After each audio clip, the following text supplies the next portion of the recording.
Hello, everyone. This is JD Calderon, and this is Indy Comics Explained. Yet again, I brought another fantastic group of independent comic book creators. But before we start, please hit like, hit subscribe, share out the video, let everybody know we're here. And, I want to talk about some things I have before we start the actual show. I have a few campaigns running, right? And hopefully there we go. We have the Oswald Chronicles is going to actually come off tomorrow. I will be with Nita and Daphne tomorrow on their show. So if you want to sign up, you can sign up. And look, Daphne's actually scrolling through the campaign. But there's an early bird signups. The link is in the show notes. You can show, and this will be up tomorrow. This is the Light That Attracts. This is the first time it's ever appearing in this format. So it's going to be just as a comic book staple, just as a normal comic book. It's the first time it's ever coming out. So that'll be up tomorrow. So we could just move on to the next one. Oh, and now we have Magi's Grace. This is again another campaign that's coming up. We're going to be running this probably towards the end of the month. Again, there's an early bird sign up available. You can sign up so you can be notified when this is coming on. This is what happens is whenever I write Oswald for too long, I have to write something a little counter to it, right? So it's like I need to write something a little grimy, a little dirty, a little bit more real. Well, this isn't real, but it's just more fun. Actually, it's not even just more fun. It's just grimy. It's just something that just has to come out of me because you just write one thing, it has to be balanced out with another. But this is Magic Grace. A lot of fantastic artwork in here. I'm doing this with C. Michael Lanning, good friend, fantastic artist. And I have a lot of great cover artists in there. So if you guys want to check it out, this will be out towards the end of the month. But there's, like I said, you can sign up for it early and be notified when it comes out. So, okay, one more. Let's go to the next one. All right. And I'm part of Cthulhu Invades Neverland. This is Travis Gibbs' book. It's an anthology about Cthulhu invading Neverland, just the way it sounds. I wrote a 5-page story in this. Travis was kind enough to invite me in. Had a lot of fun writing the story, so I'm involved in this. So if you want to check this out, I would do a lot of great creators in there. I was just hanging out with some of these guys earlier today. Great book, Travis, great dude, a lot of fun, great stories. What's funny is I picked up the first 2 volumes, just to pick them up. I got them. Travis invited me to be in this volume. I was all right, cool. So I'm in there, and it was a lot of fun. So yeah, go check that one out. And like I said, this is just a fun book. All right, so let's go to the next one. Okay, and now we have Eagle Reagan, Heir of the First Unicorn, number 7. This is Daphne's campaign. She's doing very well. She does great. Beautiful book. About a young lady. She's a unicorn. I don't even know how to explain it. Just go to the page, buy the damn book. This is a great book. She's up to issue 7. She has a trade paperback. If you want to get that, you can get that as well. She has a bunch of perks in there. Like I said, fantastic stuff. She's doing a great job over there. And there you go. So now she's just scrolling. All right. So there you go. Now we're going to get back to our regularly scheduled program. And we got this guy. Welcome and good evening. Bienvenue and hello to you. I'm excited right now, not just because you got a brand new haircut, but you've got the true talent of the house producing the show from backstage. I know that's not. I know your mouse work. Okay, you can't click through campaigns that quickly. So I know the true talent was over there taking care of business. Hi, Dee. Hi. I'm excited for that alone. This is going to be a great show. Welcome, everybody. You're lucky I don't invite her on and have her, Yeah. What? I'm not. Listen, I'll never tear any of her buildings down. Yours, on the other hand, you know what? You know what? Let me pull in the true co-host. Oh, that's me. I've got to tell you, I was concerned. I did not have as skillfully prepared an introduction as Jay had, but I am pretty enthusiastic and I'm in a good mood. So we've got that going for us tonight. Nice. There you go. All right. And Mr. Larry. What's up, Larry? I'm just looking for the bird. Oh, see, we're in different sections of the house. The bird lives elsewhere. I gotcha. Yes, the bird lives elsewhere. So, Larry, please introduce yourself, sir. Oh, I'm LP or Larry. I do the comic book Niobe. We're 3 hours left on Kickstarter, so you guys during the show go check that out. And the other thing I want to say right off the hop is it's probably over now, but Bell County Comic Con, Antarctic Press had a booth there. If it's still going on, whatever, go see them. All right. All right, cool, very nice. Ben, friend of the show, was actually here last weekend. Yeah, I was watching, bro. It was a good show. Thank you. Mr. Aaron Humphres, how are you, sir? Doing good. Glad to be on. Released my first Knocked comic. So yay, I thought I'd come on and announce that. And then Congrats, I can show. Aaron. Thanks, man. I can show some previews of the second story, issue 2. So, yeah. If you let me share the screen or present on the screen. Yeah. Okay, cool. Yeah. During the second half of the show, we'll definitely go there. Okay, cool. Nice. All right.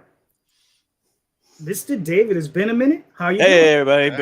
Been too long. Yeah, thanks for having me back on. Great to see everybody. I'm David Whalen from Correct Handed Comics, the only way to go, Correct Handed. And I just put out my volume 6 of my ongoing series, The Offspring, issues 23, 24, 25, and there was a backup 24-page one-shot in there called The Sock Hop Killer. Lots of stuff going on. We have the Omnibus Collecting Season 2 coming out at the end of the summer, and I'll be at AnchorCon on 19th and 20th of this month to sell a lot of books and talk a lot about cool stuff about indie comics. And I'm wondering, what level of enthusiasm do you guys want, like 1 or 10? I want to see 10, brother. 10? Yeah. That's too much. That's too much yelling. I'm going to keep it to like a 3, and then I'll build as we go. How does that sound? Sounds good. Okay. Good. Right. Good. Sounds good. All right. Cool. Gentlemen, it's great having you guys all here. So listen, like I said, we always have this show question, right? I put it up earlier in the week, and here's the question. Are all indie publishers students of the game? But I have to preface this with this, though, right? That thing, students of the game, means something different for all of us, right? Because there's different things that we're all attracted to in this business, right? So what is the thing that you're most attracted to? What is the thing you find yourself gravitating to being that student of the game, right? Where are you within that? So let's start with Mr. Larry. Oh man, I get the heavy question right off the hop. Yeah, that's a heavy hitter. All right, student of the game. I'm a wrestling fan, right? So I want you to think Triple H here. He's a student of the game, and the way that he's a student of the game of wrestling, I would like to think in some way I'm that when it comes to comics, having collected since I was a toddler, having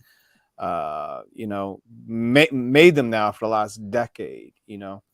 I'm not a master student. I probably don't get any A's, right? But I'm a student of the game. I like the design process of it all. I like creating characters. I like crafting the story, and I like having an input on the art that comes through, even though I'm not an artist. As the guy running the show, I still have to approve and correct when needed. Just the whole creation process I'm a student of. But I mean, you could break it down to marketing and crowdfunding, and maybe you're a student of selling yourself at conventions. Who knows? But for me, it's making cool looking characters, because I draw them all myself, and then I give them the artist to do that. To me, that's one of the more rewarding parts of it, and it's coming up with cool things for Niobe to do. All right, cool. Do you offer like was it remarks? Like, do you offer like Larry remarks? Oh God, I wouldn't do that to anyone, dude. I have to back one of your campaigns just to get a Larry remark. I mean, people have asked. A special request. People have asked. I always try and get away from it. I've done not so much remarks, but on the back of a backing board, I've drawn her, very, very almost stick man like. Right. I mean, I can show some of the art later, but I'm good enough to say this is what I want, but make it professional and cool looking. You know what I mean? Like I draw like a 15-year-old could be able to draw. Like. Gosh, no, I got you. I feel you, man. I mean, it's funny. I've had one one guy I listened to, he says, yeah, he says, even if you're right, like myself or, Jay or whatever, they say, at least try to learn how to do something, like even if it's just a little monkey sketch that you could do every time over and over again, like something like that becomes muscle memory, Right? That you could do for the fans over and over again. That's actually pretty cool. Is that why your characters all look like monkeys? Yeah, exactly. Yeah, because it's like, I don't know, every character's a monkey in his cotton. No. I mean, the only well, you know what? It's too early. I'm not gonna even start busting Jay like this. Oh, look at! I haven't started with you yet. I mean, in the green room, yeah. Well, look. Don't let me. It's a preemptive. It's a preemptive strike. It's a preemptive strike. I got to strike first. Okay. So, I like so to take Aaron, some shots. I'm feeling generous tonight. Go ahead. I thought you said you were tired. That's why I was like, that's why I was trying to take it easy. So I'm up next? Yes, sir. Okay. Are you still in the game? How does it reflect on you? It's funny. I don't know. I like I said, I think I came to it as a creative storyteller. I just liked creating characters. I liked playing with words and pictures. There was just something about, because I've done I did a book, Deadlock, which I hope to publish, it was written in a kid's book format, but the story is for adults. So I was just playing with words and pictures and stuff, and there's an art form. Wasn't until much later that I, started learning, like, now you have to sell this stuff. And I'm like, what, really? Yeah. And, I was just perfecting my craft. I'm like, I thought people would just want to buy it because it's me. It doesn't necessarily work that way. But yeah, I think it was more just the art form, drawing and stuff and writing, that attracted me to the game. I don't know. I'm trying to think if I know anyone who's actually, because people say never get in this business to be rich. I'm trying to think if I think I have known some people, like, I'm getting into the comics to make millions, and then you just, I don't know, I just kind of let them believe what they're going to believe. I'm like, all right, good luck with that. I don't know what to say. Yeah, I mean, look, I started when I was about 19 years old, really moving into the business in the early 90s. If my plans had gone the way I had imagined, I mean, I would be way beyond Elon Musk right now. But, I'm still working a day job, so that's where I'm at. So, yeah. So, David, what are your thoughts on it? Yeah, for me, being a one-man band, I write and draw and letter and ink and color and promote and go to cons and try to sell my books, and not try, do sell my books. I think that for me, the level of learning is constantly nonstop. Like, what can I do to get these and get my stories in the hands of people, for them to be able to see it online, to be able to see it through social media, to be able to see it at conventions, to be able to see it at wherever I need them to see it. I never stop trying to find ways to be able to get eyes on the stories that I'm telling. And in it now for about, I guess it's been about 7 or 8 years since I first created Correct Handed Comics and published the first issue of The Offspring. I think that the learning curve just keeps like shooting up. It's that old saying, every time you think you know something, you find out you don't. Yeah. So to be able to walk and going, yeah, I think I've got a good idea of what I'm doing. There's always that curveball that comes at you and says, oh, geez, that's a completely new thing that I just learned. So let's adjust. Let's adjust to this new thing, and let's see if I can make that work for me in whatever, in any way possible. So as far as a writer and an artist, really it's just about continuing, like, just grinding every day, writing something, drawing something every single day. And even when I'm not, like, my wife and I go for walks, I take the kids to wherever the kids are going, I doing whatever we're doing, and always in the back of my mind is, how can I make it better? How can I plus it up? What camera angle can I adjust this to, or what can I have this character say to really drive home their feelings on this whatever situation it is. It's just a constant, constantly having, when you're not technically working on it, having the back of your brain still actively thinking about that thing, to be able to, when you do get to your studio or home or wherever you're doing it, to be able to go, I know exactly where I want to go from here, and now it's just shooting the moon. All right. Fair enough. Tim? Well, it's I guess we said in the beginning, the first thing is to determine what the parameters are of what the game is, right? We all have a different angle we're trying to head for. And I think we're all, I'm not an artist, but we're also all writers in this room, right? I think Aaron's a writer artist. Yeah. Sure. So, because all comic book writers, as we know, are incredibly wealthy to start with. So none of us have to worry about any of that. But I would say that my Don't case tell them that. Don't get that secret out. I always want to try to be writing more. And as you guys know, I started as a writer, and it's sort of like you fall backwards into these things. And it ties into what David said. These other things come up. Like first you're the writer, then you're the letterer, then you're the editor, then you're the podcasting guy, then you're the marketing guy, then you're the Kickstarter guy. Yeah. You know, now we're the short form video guys, if you're interested in short form video. So these are things that, to me, well, are they elements of the game? Yes, they are. And I get it. And we all have to master these new and innovative ways to try to get products out to a market that's changed quite a bit in the last couple of years. So what's the answer? You know, I don't know. To balance the time between the two, I would say, you know, half of it's, you got to have a lot of hustle in the game, but you've got to be on the creation end too. And a problem for a guy like me, like I say, I'm primarily a one-man show. Of course, I'm lucky to work with some of these great artists, and how I fell into that, I don't know. But I will tell you that, you know, when it comes to Kickstarter fulfillment, it's almost all I can handle sometimes. And it slows me down from working on whatever the next story is. And I always say things to myself like, should I be trying to adapt this time somehow to where I'm writing the next one already? Because I try to always have one on the burn. You know, how else are you going to catch up to a guy like Jay, right? He's got what, like 123 titles now. Make me blush. You're making me blush, bro. I guess what I'm saying is that, so for me, it's been about what, 5.5 years. So I'm a little new to the game, but you know, we've got a pretty decent library in that time. The question is, how do you keep the engines firing to keep it going? Because for me, it's a struggle to do. I use the crowdfunding, as you know, and I do some alternative stuff, but the crowdfunding is my main engine. And I gotta get to 4 a year, I would think.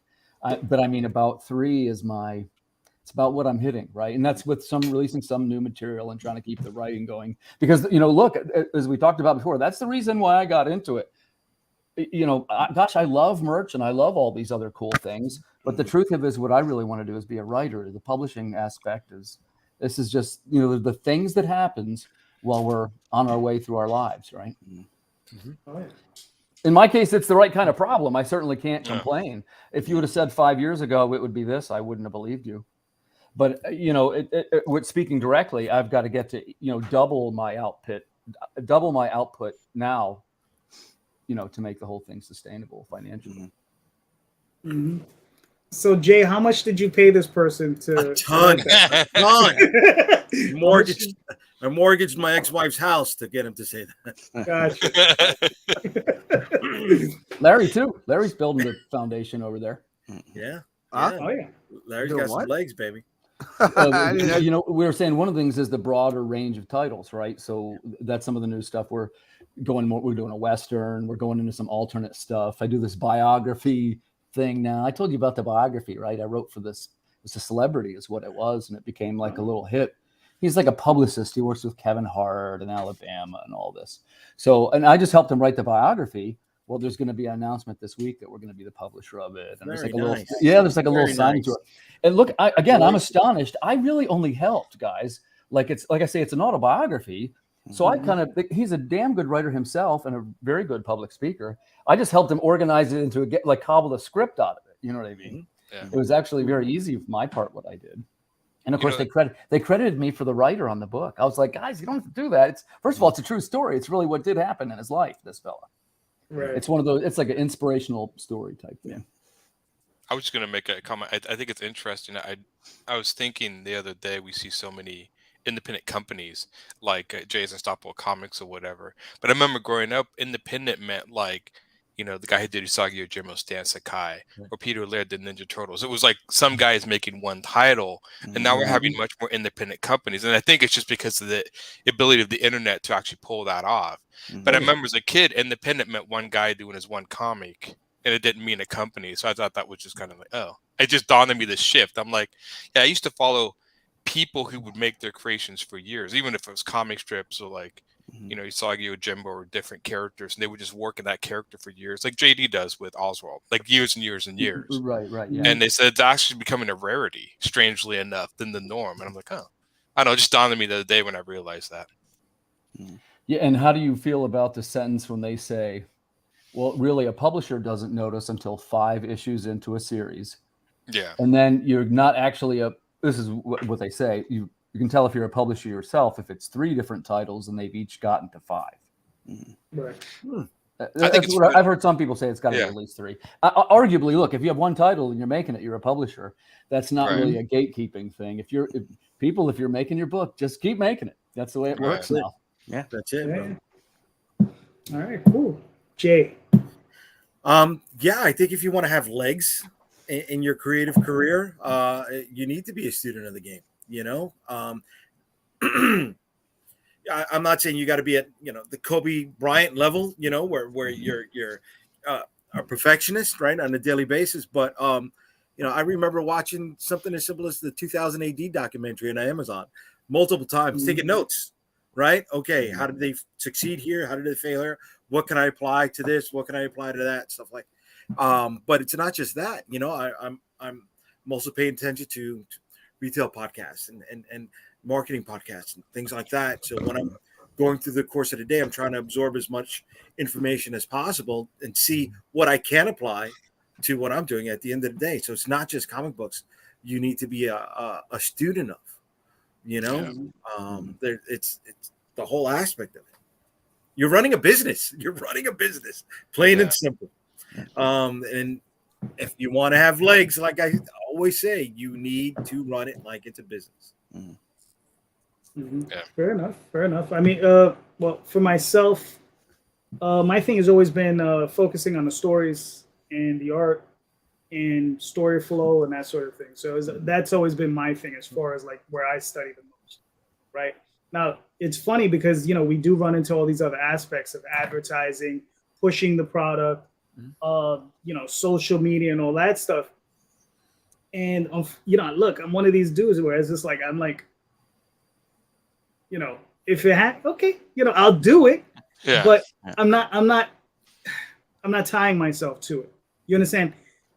I would probably be more successful if I was out there every day really grinding it, right? But sometimes that's hard. I mean, I'm like, am I going to sacrifice writing for an hour or sitting on Twitter playing Thumbelina? Right. You know what I mean? But the social media aspect is really a full-time job if you want 110% it, whatever that percentage means. If you want 100% it, that social media aspect is, and to be able to post on as much social media as you want to every day really takes a creative toll sometimes. Like you're like, what did I post yesterday and what can I post different today? And even if you plan 20 days of posts, you get to day 18 and you're like, oh, I'm running out. What do I do now? And if you have enough content, you can repeat. Of course, that's part of the continuing to show the product over and over and over again. But to continue to show the same product every day for 3 months, somebody's just going to block you. So it's that imagination and that creativity. Somebody's going to block you, but somebody's also going to see it for the first time. So So it's it's crapshoot. Yeah. Right. But then how long does it take for that person who saw you for the first time to block you? About 3 months.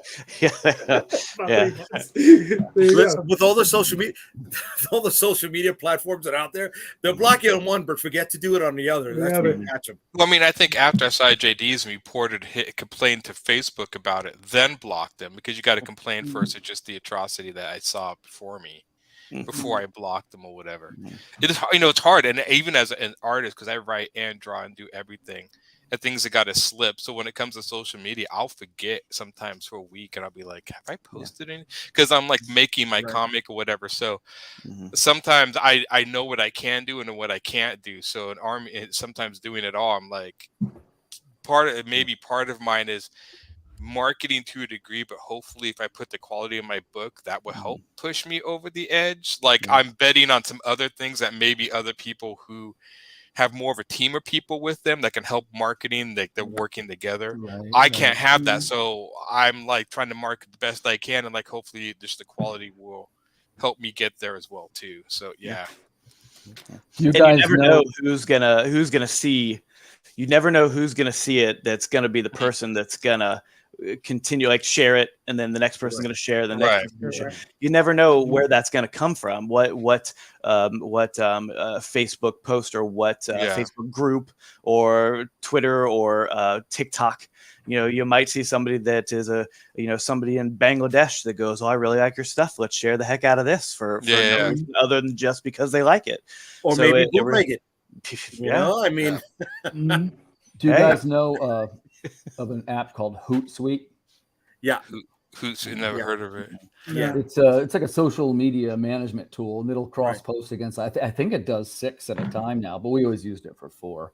And it was in this case, it was Facebook, Twitter, Instagram, and Pinterest was one back then. I think I just wish I would name the apps what they do. It's like, this app is for driving your car. What's the name of it? Facepalm. It's like just give me some clue. I mean, these apps, they say so many names. Like, I have no idea what you're talking about. And so, yeah. Nice.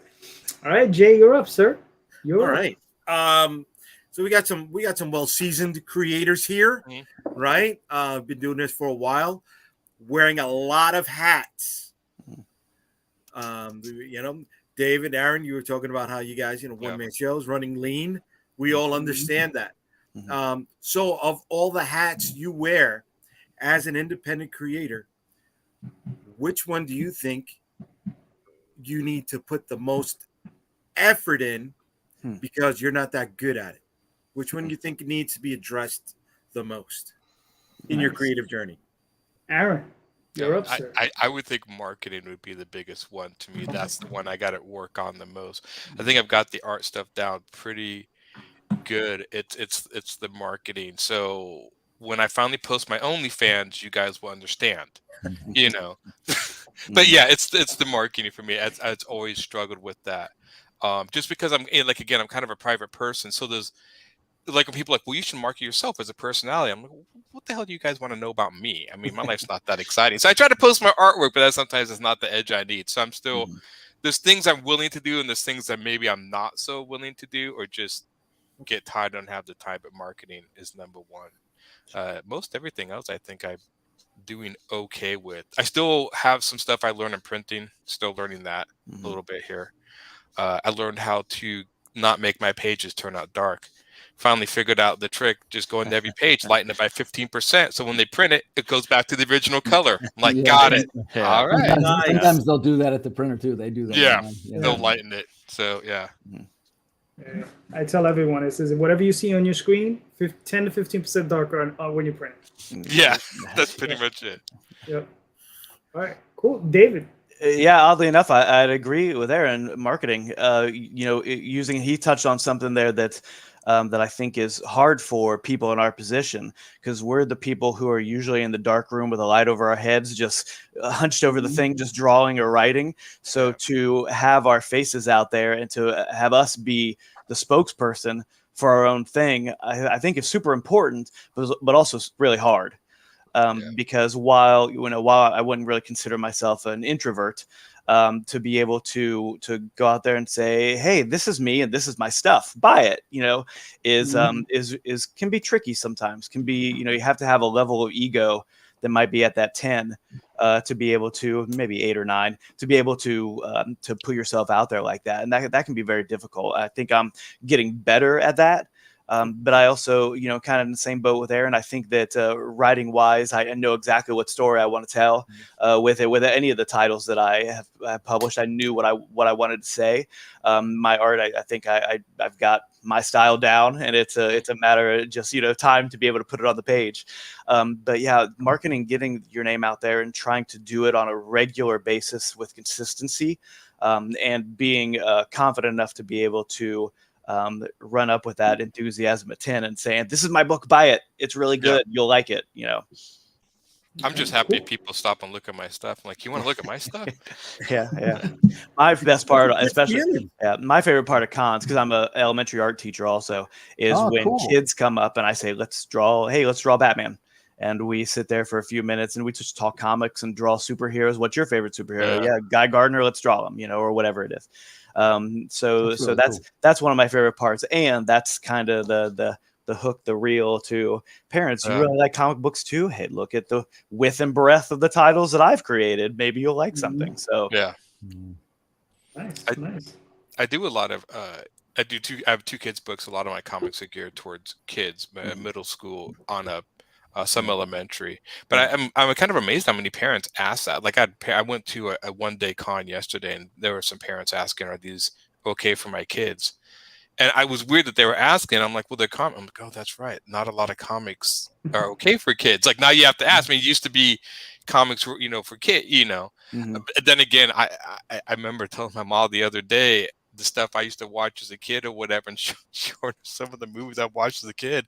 Like I was in the Barbarians and I watched Beastmaster and Fire and Ice, and she's like, "Oh, they're kids' movies." I'm like, "Beastmaster's like nudity in the first 10 minutes." And she was like, "Yeah." She's like, "You were watching this?" I'm like, "Yeah, I thought you were cool with She had no idea, not a clue. I'm like, yeah. I was, but they just thought that. So yeah. Who didn't fall in love with Tanya Roberts and people? Exactly. Seriously. For real, man. For real. All right, cool. Larry, what are your thoughts? Speed. We need to work on our speed. Nice. Yeah, the thing is, like a Niobe book, generally is we're pretty much putting them out yearly, right? Mm-hmm. Kind of hard to stay in fresh when it's only once a year, So one of the things we've been working on, and it's just not a me problem. It's a team thing where we just gotta be faster because we got Antarctic wanting books, and we want to get them books, and they would like to see them out in a faster manner, if you will. Yeah. The one thing they keep saying, like, if you can make them quicker, that'd be great. I'm like, well, we'll work on that. I always said, the book will be ready when it's ready, but we do need to pick up speed. The other thing I would add for myself in what to improve in would be the YouTube presence. Okay.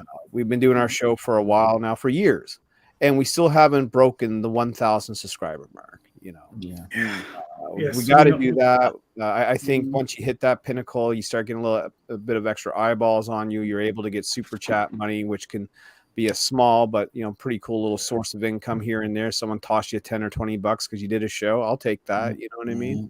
And indirectly, you're also, of course, directly you're promoting your comic book, right? So works well for a lot of guys. Never will I have like the numbers of, say, like a Van Sciver or someone, but if we can even just get 1,000 rocking on our YouTube, it'd be good. So the YouTube game for us has got to change, and I just got to figure out what tactics I need to do to attract new viewers. I was thinking about that the other day, and I don't know. I mean, we'll answer the question. I had a kind of a question for you all if you guys want to ask, but people still answering Jay's question, I think. We'll circle around, Aaron. We'll circle around. Yeah, we can tack it on. All right, hold on. Let me put this up. This is from Marcus.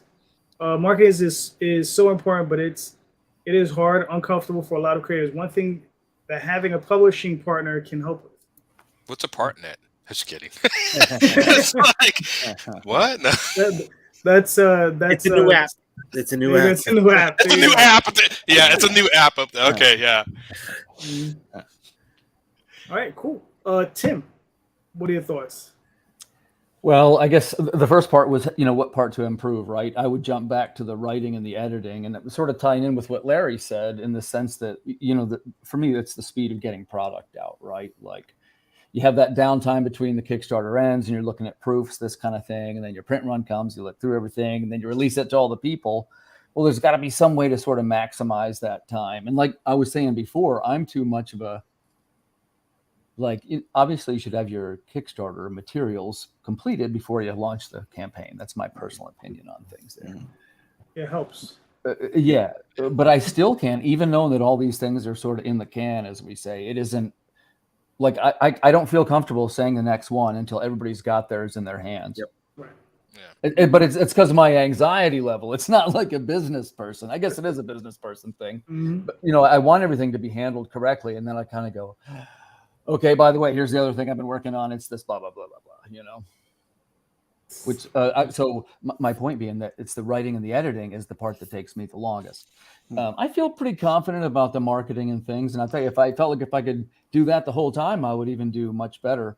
And particularly in the sense of a couple of you guys mentioned video, I still think that's where the action is. And what the correct answer is, I don't know. But the short form videos that we make to pitch the people's projects is, you know, they get 1,000, 2,000 views on them. And I know that so many people get such whopper views more than that. But for us, that's really good. So I always throw that out there to guys. This is something that I offer. One of my gigs is to try and help other people that are pitching their books. It's a 55-second video. If you send me the art clips, I'll make one, and it's a short, like a TikTok video with rock music behind it. So, and then like there's no sophisticated invite process or anything. Just send me your shit and I'll make it, you know. But I'm not kidding you. They do pretty well, like surprisingly better than my things do. Like Matt Knoll says, you guys know Matt, right? He says it's a lot when you hear somebody talking about a band. Customers want to discover it, right? They don't want to hear directly from Tim saying buy Tim's book, but they might listen to me if I'm saying check out Oswald, you know, this kind of thing. Check out Knocked. People listen from strange corridors, and you know, social media is full of all these twists, right? Like David was saying. Like I never would imagine today. So we have this last one's 25 countries, JD. This last book. Oh, nice! Wow. I can't believe it myself. Like I say, if you would have told me, I would have said there's no way that would happen. That includes trading cards too, which are smaller packages, but it still counts, you know. Yeah, oh yeah, definitely. So, but I have to try that out. Go ahead. I'm sorry. Well, in where I was gently going with that is that's another thing we're going to be doing more of is these trading cards, because they are, you know, they're foil edition type trading cards, and they have a fairly decent profit margin and easily shipped along with a comic book, which that's 90% of our battles. And I'm trying to lead away from things like hats and shirts and stuff, which although I like them so much, it's just a little bit, you know, a professional recognizes his limitations, right, guys? Right. So I recognize my limitation. I'm not necessarily shirt making guy. And a couple of you guys that know me, I'm pretty good at things statistically and business wise and how many ones to print. But when it comes to, okay, adding the shirt to the order and the shipping change, oh, you're looking for a production error there, buddy. We might just skip right over that one till convention time or something. But so then the next one's going to be even more so, and it's going to be less doodads, and it's going to be more things like it'll be 3 variant covers. One's a chrome enhanced variant cover. There'll be a trading card. The trading card's also going to be on chrome. There's a map. It'll look like it's like a Western map, and it's got some like a chrome enhancements on it. So it looks like it's red. It's dripping blood is what it is. Nice. Yeah, you guys like it. You like it. So yeah, my answer is writing and editing, and with a focus on looking at short form video. Okay. What about you, Calderon? You know, I mean, marketing is obvious. I already spoke about that, right? So, you know, that's the obvious answer. But yeah, I mean, you know, the constant struggle, you know, for me, and it's a personal struggle, right, is probably like Tim says, is the writing, editing, you know, just always trying to seek the next level, right? In myself, right? Because is, you know, I've said it before, I'll say it again. I'm trying to be a better writer today than I was yesterday, and I'll try to be a better writer tomorrow than I am today, right? So that's that constant struggle that I'm constantly going through, just constantly trying to improve. And it's not easy, because the thing is, you're going to get to a certain level, and that improvement is incrementally small. I mean, it is 1% of 1%, and you know, you just got to keep hammering at it and keep hammering at it. I mean, look, I mean, you know, am I ever going to be up there with Alan Moore and Neil Gaiman? Probably not, but I'm trying. Yeah. I'm trying. I will die trying. Yeah. You know, and that's it. And that's all, you know, that's all I can offer on that one. It's just one of the elements of being the best, JD, is lasting the longest. Yeah. There you go. Yes. But I don't want to last so long that nobody else is, like, everybody else is dead. You know, I don't want to be that. I don't. There's nobody here to enjoy it. Damn it. So. That's why I'm trying to be an asshole, because I've heard assholes live forever. So I just think that way to give me time to perfect my craft. You usually do. Yeah. So I mean, between you, me, and Jay, we should be around a long time. All right. Good.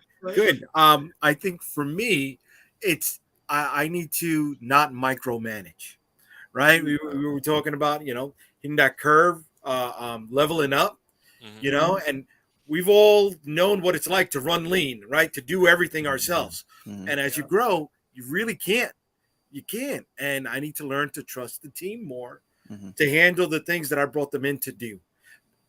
Doing that will hopefully alleviate some of my workload, so that way I can focus more on the writing, right? Those other things should fall into place, should have more attention if I take care of this one matter, right? We're all students in the game. We all remember when Image came out, right? And we all remember when our favorite creators that started their Image books no longer worked on their Image books. Yeah. Right? And it's like, what the hell? We did not understand that until we started to publish our own books. And we're like, oh, now I know why Todd wasn't doing books for so long, why Jim wasn't doing these books. Shit, why Stan Lee wasn't doing books. And then when he finally did Ravage 29, we understood why he shouldn't be doing books. Right? But Come yeah, on, he's dead. Why pick on him now? 2099 was hard to pill to swallow, bro. I mean, I bought him, but it was. You're a better man than me because I knew better. But yeah, no, micromanaging is the thing I need to let go of right now. I had a boss that micromanaged, and I used to work for, and just if anything, just for the stress level, because the fact that he couldn't let go, micromanage, it was just a stress, and he took on more work. I mean, even when I was working for clients, when I had clients approve what I was doing, he would still be like, "Yeah, but I didn't prove it and change it." I'm like, "Yeah, but you're adding more work. It doesn't mean the deep me. I mean, if the client says it's okay, just go with it." I mean, but yeah, it's hard to let go. I've known. And he had a very hard time letting go. He wanted his hand in everything. Like even I made a comic for him, and he didn't really understand the everything about the comic. And on the back, it said like, you know, this comic created and written by this guy, like on the back of the comic. I'm like, we don't really do that. And he's like, what do you mean? I'm like, we don't put the writer created like in big letters in the front. It's just usually the something inside front page. And I had to try to tell him like you're the little ego here. You need to bring the ego down a little bit. Yeah. Right. So. Right. Gotcha. All right, cool. Tim, you're up, sir. And this is for a question, right? Yeah. Sir. Okay, so I do have one, and I really want to hear what you guys think about this. And, you know, it probably seems like I'm harping on this video concept, right? Because if I'm making comics, why do I keep talking about videos? And I know that the secret is for me to get from selling as many books as I do now to the next level, which I'm shooting for at least double that. Really, what I need is triple. Straight up. Understand. But it's doable, right? And I see how people are doing it. And it's going to include elements like monetizing these videos and including content, which JD and I talked about. Content videos seem to do a little bit better. Even sometimes, let's be honest, no matter how silly the topic is, even customers like content. So what's the answer? My question is, I would put this before you guys. First, if it was a longer show, by longer, I would say half an hour or more, what would you want to see on that? And second, if it was a shorter thing, meaning 55 seconds or less, what would you want to see in that? So based out of those two types of videos, what would you want to see? Interesting. David. Yeah, I'll go first. You know, we're all kind of students of this visual thing that really wasn't a thing before, as much as it's now before the pandemic, right? So I think that when it comes to YouTube videos, what I'm looking for, especially when I want to focus on comic book creation or maybe try to hear something that I've never heard before, see something that I've never seen before, I think when the shorter ones, I think what would be really fun is like maybe a quick like do's and don'ts of whether it's writing or art or marketing or publishing or something like that. Like maybe even with a quick story about a mistake that creator had made. To make it, you know, like, hey, don't worry if you're making mistakes. You know, I tell my students and my kids all the time, you're gonna make mistakes. Don't worry about making mistakes. You're gonna. And if you're not doing anything because you're afraid of making mistakes, you're not gonna do anything. So for something like short videos, things like that would be really fun. Longer, I like that, man. Listen, I think that's a great answer. I like the part where you're like, don't be afraid to make mistakes. Yeah, I think it's super important for people to know that your number one issue doesn't need to be, your first issue doesn't need to be the most perfect thing you've ever made, that's ever been made in the history of making. It needs to be your growth as a creator. And I think that's so whenever anybody asks, nobody should be asking for my advice, but if anybody ever says what do you think is the thing that I should do first, I said just make your book. Don't worry about perfection. Don't worry about perfect lines. Don't worry about just make it, and from there critique yourself. Give yourself that editing process, have other people in the business, look at it and say, this is, I think, where you need to strengthen or whatever. But then the next step is make the second one, then make the third one, then make the fourth one, then make the fifth one. You can't stop at one. I think that's one thing that a lot of people in our industry that I've seen in the short, like I said, 7-8 years ish or so. You get somebody who says, I'm going to make a comic book and we're going to be millionaires. Well, okay. And and you ask, okay, well, what are you going to do? It goes, I'm going to publish it. Okay. Do you have a writer? Do you have an artist? No, I don't. Oh, okay. Well, good luck. Yeah, I know. But I think that that level of being able to write and draw for me has been super important, because I don't have any money to pay anybody. So to be able to hone those ideas with those and to see those videos and other people making those mistakes also, for me is I like the do's and don'ts idea. That's a great idea. All right, cool. Larry, what are your thoughts? Man, so when it comes to pre-recorded videos, right, shorter is usually better. The average length of a video that you would typically see that would hold your attention is probably 10 to 12 minutes. You know what I mean? After that, it sort of goes on a little bit, right? That's why, when Tim talks about 30-minute videos or longer, that's where the live aspect comes into play. I'm more liable to sit down and watch something for 30-40 minutes if it's live and it's people I'm interested in or a topic I want to hear about, right. As opposed I am to watch a pre-recorded video that's of that length. This is more sort of spontaneous, and who knows what's going to be said in sort of a live environment.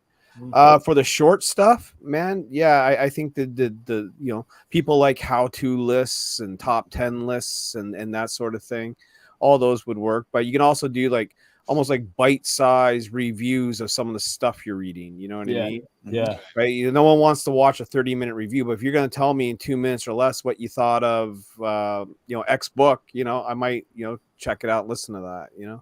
Some of the guys' little pitch videos did well. For example, there were, Aaron Wroblewski, the Fire and Blood, the ninja book. I'm not sure. John Westhoff, Drumsticks of Doom, and these were like some of them were over 2,000 views. And I looked at them and was like, holy mackerel, they're doing better than any of the other ones. So, I've got to find a way to, number one, make those faster too, because maybe that should be like 3 a week or something, right? Or maybe I don't know, maybe more than that.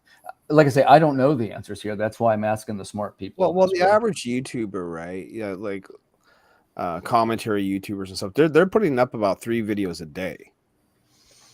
Yeah. When you look at like what guys like Perch and Wes, those guys, like Perch for a while was doing anywhere from 2 to 3 videos a day. Wes does something like 2-3 videos a day if he can, right? Yeah. And I mean, those guys, they got 20, 30, 40,000, subscribers. Right. So that's how they built their subscriber counts. Well, they also talk a lot about mainstream, though, right? And that's something that everyone sort of can sink their teeth into. Oh, you're talking about Harley Quinn. I like Harley Quinn. And they'll come and watch, right? As opposed to talking about an indie book that's on Kickstarter that not many people have awareness of, people like to check out things they're sort of familiar with. So the trick that they sort of do that I think is smart would be to, talk about the subject that's going to grab people to come in. And while you got them, you can, sprinkle in your thing. You know what I mean? Right. and hopefully you hook a fish. You know, right. That's how I like it too, Larry. Yeah, the clownfish people, right? Yeah. I think right. They go on it. They have the craziest videos about all. I mean, shit talkers to the nth degree, right? Oh yeah. But they've mined it. They got what, 250,000, 300,000 subscribers, right? And anything that they can drum up a view on, they're gonna get it. But they've managed to turn around. They do comics, and they've managed to turn around and have campaigns that are raising 30,000, 40,000 per campaign. They, mind you, they're getting 2 and 3% of their viewership to back them, but that's all you really need when you got that many. Right. But a lot of a lot of those people do. Even the young Ripper who does what was it, Isom? But he had no success. That guy. No, he didn't. I mean, but he leveraged political viewpoints and the political divide of America to get a lot of his books. So, and that's always the one thing if you're willing to go down that route. I mean, he'd been doing political commentary just like Clownfish for years. I mean, I remember him, Young Ripper, before he ever got into comics.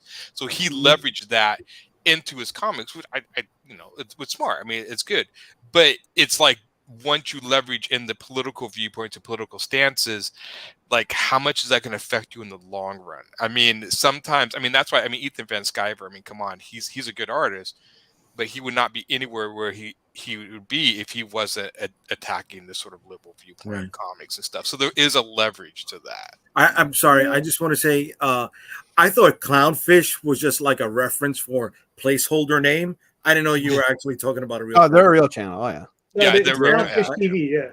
I didn't know that at all. Yeah, they talk about also the hot button topics and stuff like that. Yeah, they have some good videos. There's sometimes they come on, they do some good stuff. But there's a lot of shit talking. It's just like, Jesus Christ, shut up, guys. Like, it's just like, move on. Well, go ahead. I was going to mention, I'm very much in the believer of being in the smaller subscriber pool with your percentage being higher on the people that you have. And what I mean by that, like I have a very small mailing list, which has only been called through the Kickstarter campaigns, which like filters through the buyers basically. Right. And it might be 500 names probably by now. Good. But that's not bad, right? And but when I send the things out, are you ready for this? The announcement things, they've got a 40% conversion on them. That's where it is now. So I do better technically with the mailing list than with the website. Right. And also repeat customers, right. So my thing is, well, then how do you build? See, like you kind of know about what the purchase ratio is, you hope. So how do you build that total number of people, which is something like providing some type of content? But what the exact answer is, like I say, if we knew that, we'd all be millionaires, right? Well, it's funny. If you don't want me answering the previous question, the thing I was thinking the other day, and this is almost what my question I was going to ask you is I see a lot of channels that we're creators talking about the creative process, but I start thinking, what if I had a friend come up and like, well, I just want to discover and learn about independent comic book titles, characters. I just wanted like what's out there. Yeah, I wouldn't necessarily view them to this channel because the stuff we're talking about what interests me is geared towards other creators in the medium. Right. So I started thinking, where would I go to send these guys to like just a general catalog of independent comics out there? Like maybe there's, so I sometimes I think, because I love talking about, shop and how we do it, but I see very few videos just focusing on, hey, I read this cool indie comic and this thing has some really cool characters. I like focusing on the title. And I think we are catering to an audience that is small, but it can't really grow outside the creator market that much, because if my friends would just be confused. They wouldn't know. They could tune into the Kickstarter portion, but this part, I think they would just be like, okay, I understand kind of what they're talking about. This isn't my interest. So how do we get new readers in? By actually making videos that are pitching our actual titles, but that's all the videos are about. And I don't like Timothy with the short version pitching that, but a talk show basically to pump up or get people excited about the title themselves and not so much for the craft, which we get excited for the craft. And that's what we're going to. But let's be honest, not a lot of other independent creators buy each other's titles. I'm never quite figure that out, but a lot of creators won't buy each other's titles. So if we're not going outside the creator market, then it's like, We need to get those people who just want to read comics and not. I mean, we need to get outside the. And I don't know the answer. That was my question going in, and I think it connects with Timothy's a little bit. You don't want. Creators have backed my book, obviously, and I backed other creators' books. But the trap that you don't want is that it's mostly creators backing other creators, because then at that point you run into the danger of, and we talked about this ages ago, passing around the same $20. You know what I mean? Fund sharing, right? You don't want to fall into the fund sharing trap, or the same 20 being passed around, right? So, and that's almost kind of reason. Sometimes I even I look at Kickstarter, because I write in mostly kids' books, and I don't know the answers. So this is an actual honest question. I don't know how many kids and parents will go off and get kids' books. I've watched Kickstarters for more kids type comics. They never really do as well as comics that are catered more to creator fans. They say it's the hardest category. Well, do you know why? There's two answers to that. Why is that? A, kids don't have credit cards. Okay. Oh yeah, You sort of need credit cards to use Kickstarter. Right. But B, kids aren't going to Kickstarter. They're reading digitally from other sources, the things that they want to read, and most of it falls into the manga realm, right? It does. And so they're going to Webtoons, and they're going to Tapas, and they're going to all these other places where they can, basically get this stuff for free. To sell a kid on a $20 variant from Kickstarter with maybe $10 shipping or whatever the case may be, might be a hard sell for mom and dad. He's got a point. He's got a point. And it's true. I mean, but Scholastic is also broken. I mean, I just read like the top 10 selling comics on like Amazon, and almost all of them are Scholastic, just straight down. Well, and Aaron, let me ask you this. The difference with Scholastic is you get that in school. I go to school as a kid, and once a month they come around with the thing where you can order a bunch of books at school. You know what I mean? Yeah, Tailor made for kids of that age bracket too. Kickstarter, not so much. Right. Well, I guess what I'm saying is sometimes I see one of the things that I see a lot of people talk about in the comic industry, not just the independent comic industry, is getting that younger generation in reading. But it seems like that's such a confounding question, or such a hard solution, that a lot of people would just default back. I don't know if there is traditional. Here's the thing. I've talked to some younger people about that very issue. They don't like not knowing where to jump in. They don't like a lot of political messaging, whether it's from the right or from the left. They don't like really complex storylines that they're you sort of find yourself in the middle of. But God, there was another really big one too. They don't like the price. I've talked to people like, I can get 200 pages for $20, or I can buy like a 24-page floppy. They also like not having. One kid told me like looking at comics is like looking at something my grandpa has up in his attic. Yeah. Right. It's like they feel dated to these kids, man. Okay. And I have no idea where JD Calderon has went. So welcome to Niobe Comics Live. I am your host, LP. Well, I don't think David, did you say what type of video you liked? Yeah, we talked about the do's and don'ts, but I had a point with that's really interesting, talking about how the actual physical comics to kids feel outdated. That's funny because I think I've talked about on other shows the aspect that the accessibility of physical comics. Like we used to, I'm sure all of us would run down to the gas station and there would be 30 different titles there to choose from, and they were 99 cents. You don't have that anymore. You've got to go to a specific comic book shop to be able to do it. I think that DC and Marvel tried those 100 pagers about a year ago, 2 years ago or so. They were kind of cool, by the way. Yeah, I thought they were really cool. Yeah, I got to throw a number at you. Okay, but in the United States, there are approximately 2,200 direct market shops. Right? No, it's more than that. It's got to be over $3,000, doesn't it? It's like 30. I don't know. We had more on the number I heard was over 2,000, but I think it's like 3,500. I could be wrong. Okay, but so here's You're questioning the Mighty J. Somewhere in there. Somewhere in there. Aaron moved up on everybody's seniority list right now. Okay. Yeah. I used to be a retailer, and the year I was in, it was like 3,600, almost 3,000. So let me. But a bunch of them went out of business since then. Yeah. Timothy, here we go. All right. As of 2019, there were over 9,000 libraries in the United States. Mm-hmm. All right. Yeah. Just throw this at you for a second. Yeah. Okay, dude. Even if you got 25% of the libraries to buy one unit you're still doing better than you would in the regular direct comic market. Yeah. Okay. I mean, come on, man. Hey, There's a disconnect. There's a disconnect, and this is one of the things we were talking about last week, and how Diamond was also failing to secure new accounts. New accounts, right? Yeah. I know in New York there are multiple. The corner stores out here is pretty much known as bodegas over here in New York. Okay. And I know there are multiple associations that feed out to a small number of different bodegas.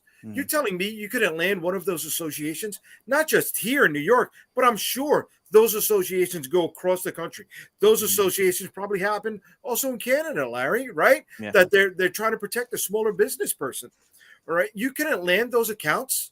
Come on, man. Come on. Well, you got to apply to Diamond if you want to be in there, and a lot of people, see the prices that Diamond charges, and they take a large cut being that middleman. Yeah. When you can go to crowdfunding and eliminate all those fees. Right. Yeah. The current word on the street, of course. I come into this business, right, as a vendor, but I would sell beer, okay, and as a beer distributor, it was our job to land the accounts, even though we were carrying Sam Adams, Coors Light, Corona. All right. I mean, okay, you were carrying Superman, Batman, Spider-Man, and the X-Men. You weren't trying to get them into more libraries. You weren't trying to get them into Kroger's or whatever the case is. There were buyers for Barnes and Nobles. There were buyers for Walden Books, right? If there are buyers for those larger conglomerates, aren't there buyers for other retail locations? Yeah, I agree, and I think that's one of the things that's being falling through the cracks here. I'm in a very rural area in upstate New York. So, and like I said, I'm an elementary school teacher. These kids are coming in with superhero this, superhero that, backpacks, T-shirts, the hat. They want to be Spider-Man. They want to be Superman. They want to be this. They love the movies, but they have never read a comic book. Right. So they are fans of superheroes, but they've never read a comic book in their life. And I would bet that their parents had never read a comic book in their life if they lived in the area that I live in.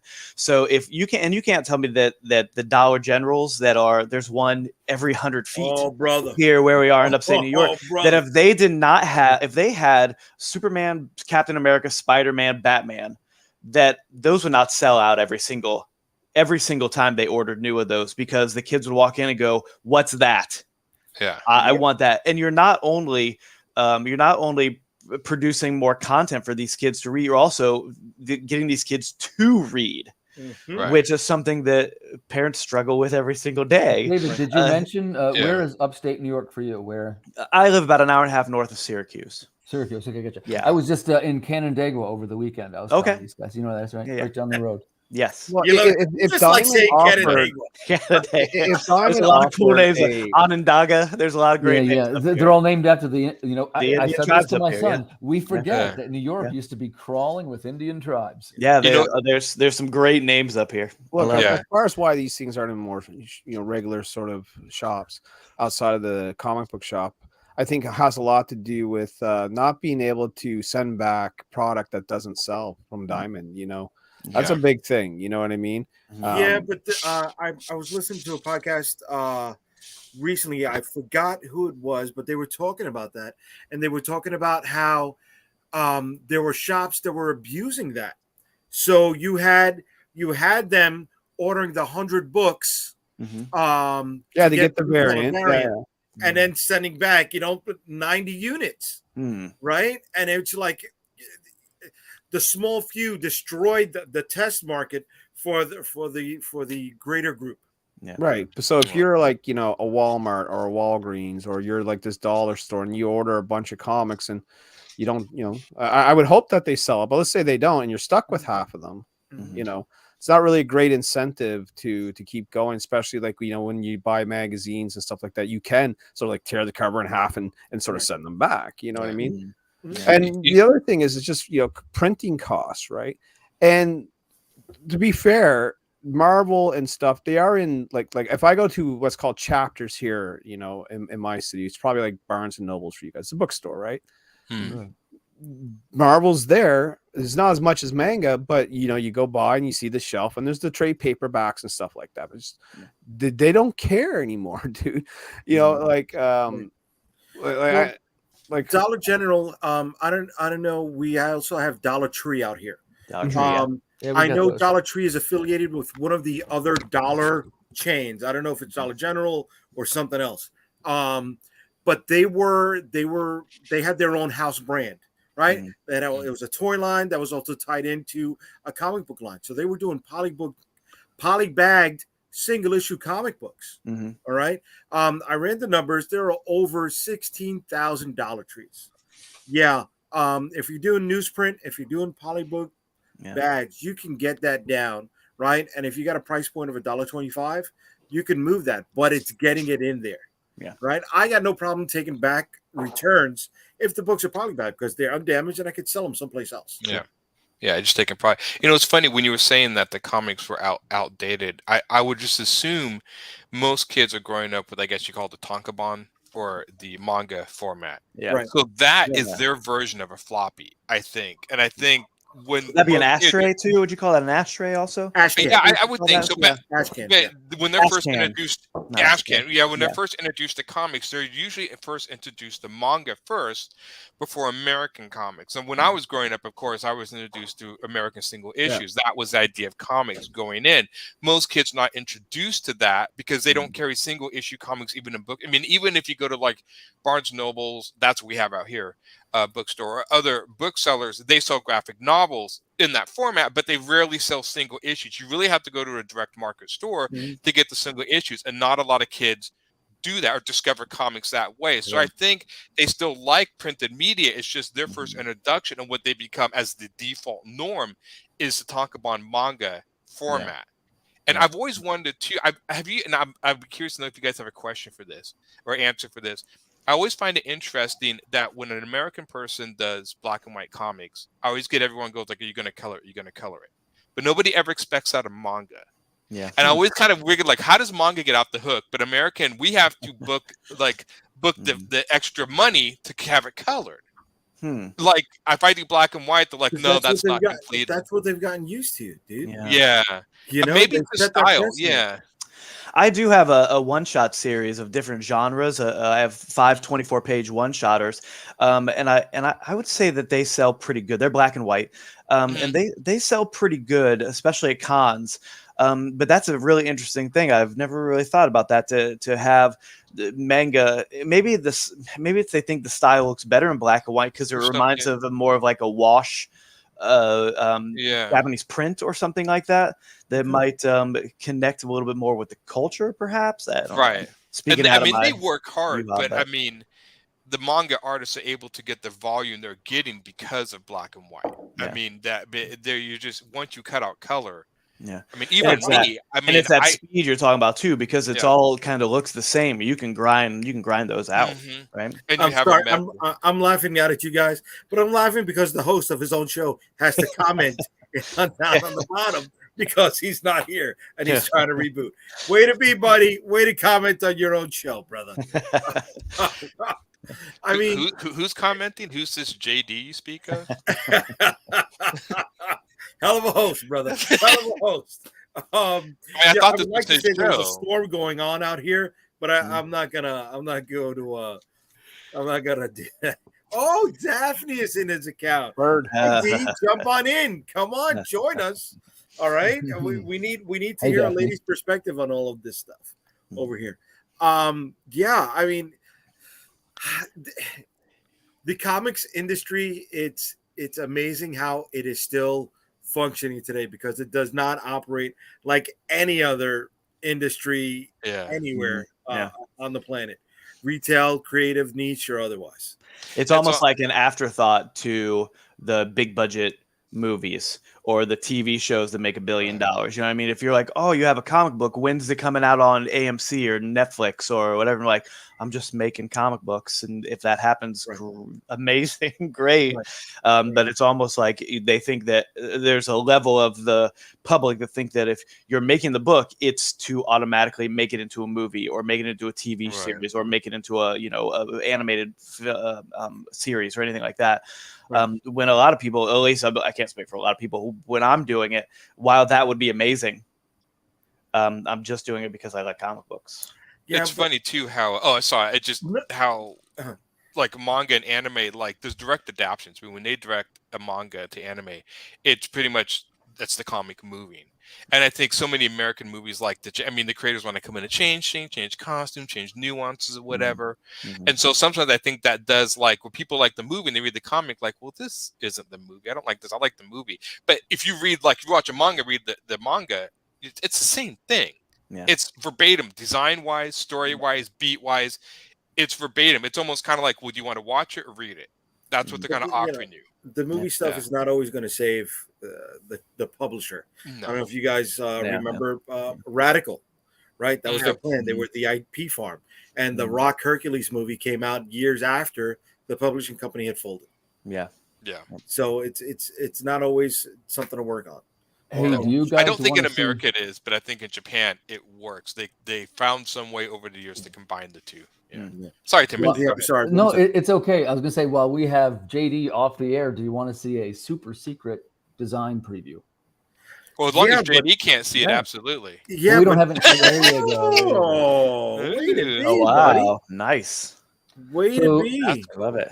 And I'm actually asking for a little bit of feedback here. Are you ready for this? By the way, that's the grand reveal if you happen to like the first swing out of the box, but you probably won't. Usually we go through 2 or 3 of these, right? So I like how it's the letters.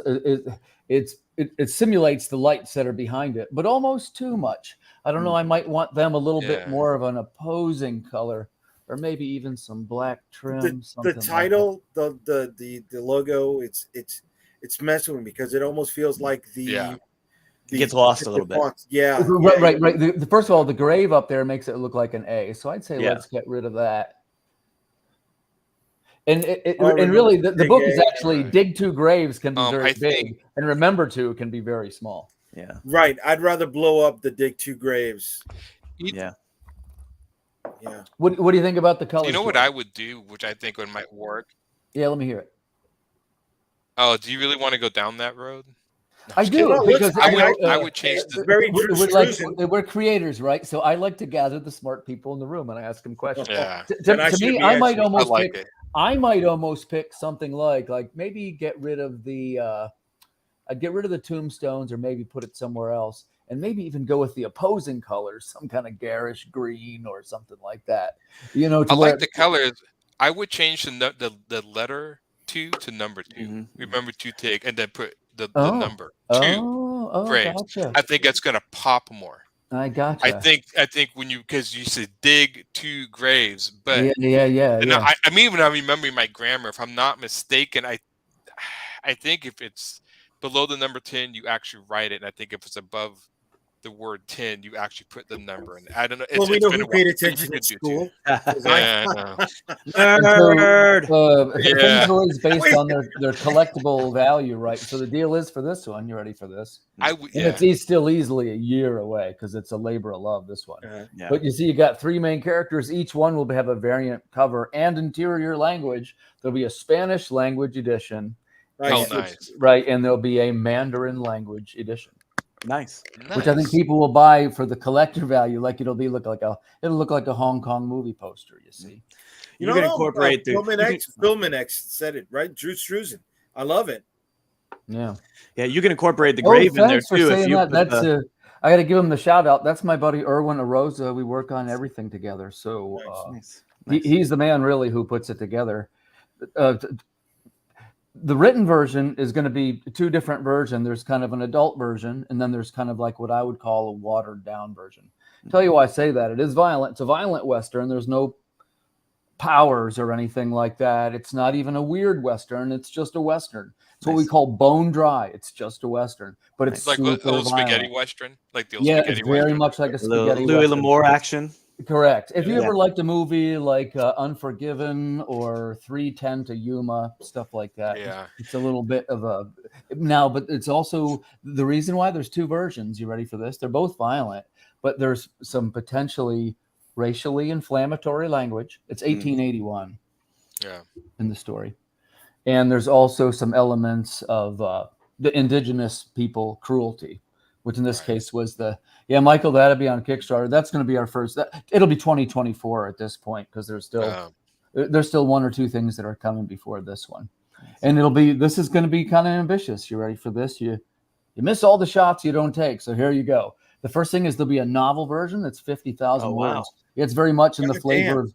If you like True Grit, you will like the novel, and it's the same artwork there for the cover. Then there's a graphic novel version, which is 2 comics. Each one is going to be about 40 pages. So it'll be about 80 pages. It'll be super sized. It'll be like a $15 book. I thought about maybe putting it on a magazine, like a 70s magazine. But at the end of the day, I stuck with comics because that's what I know and love. And I think people will gravitate over that are, hey, thanks, Michael. It's pretty cool. It's 1880s mining town. It is a drunken gunslinger and a Catholic nun and a Chinese coolie must unite to prevent an unspeakable atrocity. And it's I like it. It's real dramatic. Yeah, I like the cover. I mean, the focal point is obviously the head and the cowboy. So you have that kind of Wow, thanks for saying. We're real excited. They're done already. There's a series of trading cards that came out with it. As you notice, guys, I mentioned this the last time around. I'm taking a stronger look at some of these trading cards because some collectors, they really like to buy the trading cards, right? So they're going to be, each one is going to be like 5 or 6, and it's the same one for this one. Like there's one for the marshal, there's one for the hangman. Like each guy's got a card, and they're going to look like it's a chrome card, but it looks like a hole was shot in it. You know what I mean? It's like reflective. Oh, very cool. Yeah. It's got a real 2 mules for Sister Sarah, but on steroids. Yeah. That's really good. And the idea was everybody was down, of course, with it being. And I like to discuss with other creators this as well, because I like to think of myself as a open-minded fella, and I learn from what other people have to say. Some people said, well, if it's 1881, you just show them the way they talked in 1881. Okay, well, that's a little problematic because because first of all, I look a certain way, right? And maybe I don't have the authority to repeat some of the actual, like it is historically accurate, even the terrible things that were done are going to be. Yeah, you got to be culturally sensitive for today's time. Right. So what we're going to do, because I feel that they had a valid point. See, even if you look at some of the big books, these words are edited out, or it's like, like for example, there's 2 of the characters in the book are total racists, so they talk like that. Yeah. Right. And the fact is, if you have a character that you're trying to illustrate, he's a bad character. I think it's actually more effective if you show them being bad. Yeah. Like, I don't think everybody needs to be kind of watered down. Just be prepared for it. I mean, look what Quentin Tarantino got with the Django Unchained. Precisely my point. Precisely my point. So you kind of have to be keenly aware of that. Yeah. And what I talked to a couple of people about it, and they said things like, some of the words should be like bleeped out. Like it's okay to illustrate that they were talking. Yeah. But then there could be a rated M version, and it would have a warning on there. And it will say, hey, this contains this, potentially offensive language. Guys, party's over. Party's over. The teacher, I hope you don't mind. I was showing, we're having some design questions about this first pass on a cover A for Remember to Dig 2 Graves. We were just thinking of ways to improve the show, and Timothy brought this. I mean, to make the show more exciting. This is not I hope you don't mind that hijack. I just saw it come over, and I said, fine. These guys will want to see it. Yeah, look at how he's bringing out his smut. You leave JD and people bringing out smut. Can't you control these people? No, they're uncontrollable. That's why I bring them on the show. I don't want control. That's why we do this. The consensus that was reached, you ready for this? One will be a novel, which I told you, it's like 50,000 words. That's like what you would call a short novel. And it is, it would actually contain the words the way they said it, because it's a novel, right? Then you'd have the comic version, which would be what you and I would call rated teen, 15 plus. And even the racist words would be star, star, star. Okay. And then there would be a 17, what I call a rated M, which I guess you'd say that's 17 plus.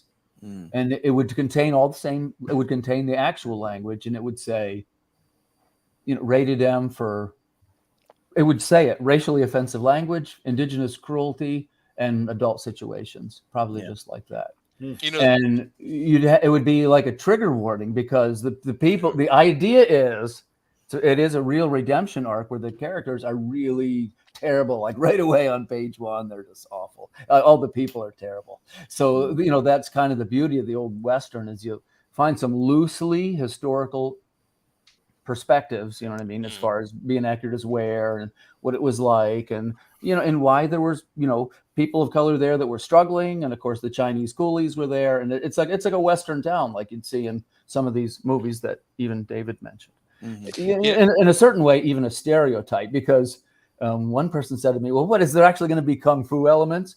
The answer is yes. Hey, still Earth Dog Studios, so there's kung fu in it too, which it's not, but it is geared to be more toward realism. You'll see what I mean when you see it. Strangely enough, I really like this art, and I know this is, you did this traditionally.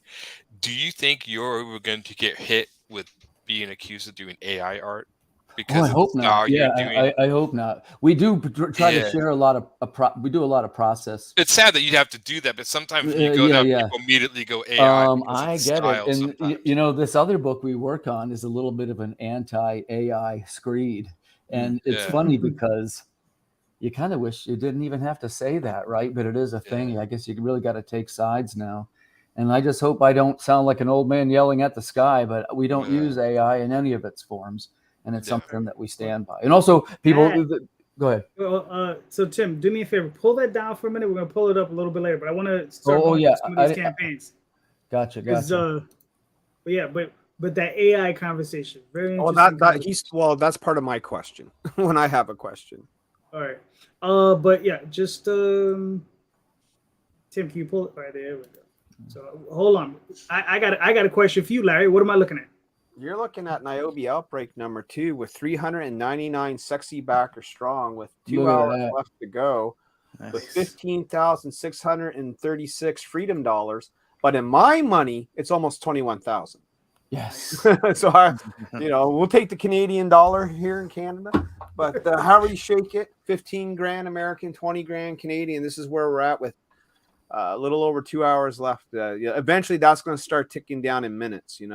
Mm-hmm. Oh, yeah. All right, cool. So talk to me. What's Niobe Outbreak about? So there is an outbreak happening across Niobe City that is caused by a genome, who basically is a mutant, and her ability is to make people sick. There's a byproduct of this sickness that turns some of them, small percent, into superpower beings. And this is causing a problem. So not only are people getting very, very sick, some people are actually gaining abilities because of this and are becoming dangerous. So now they got to take out patient 0, who that's been deemed as the source of the virus. And this circles all around sort of her personal rights. Now she's getting, basically persecuted because she's using her abilities.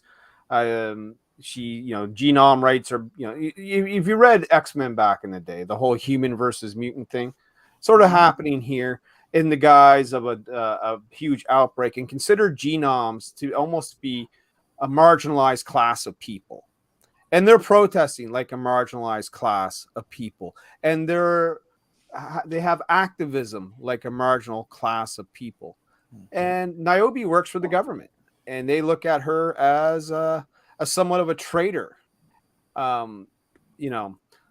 and so there's a lot of social issues sort of happening in the pages of Niobe. You know what I mean?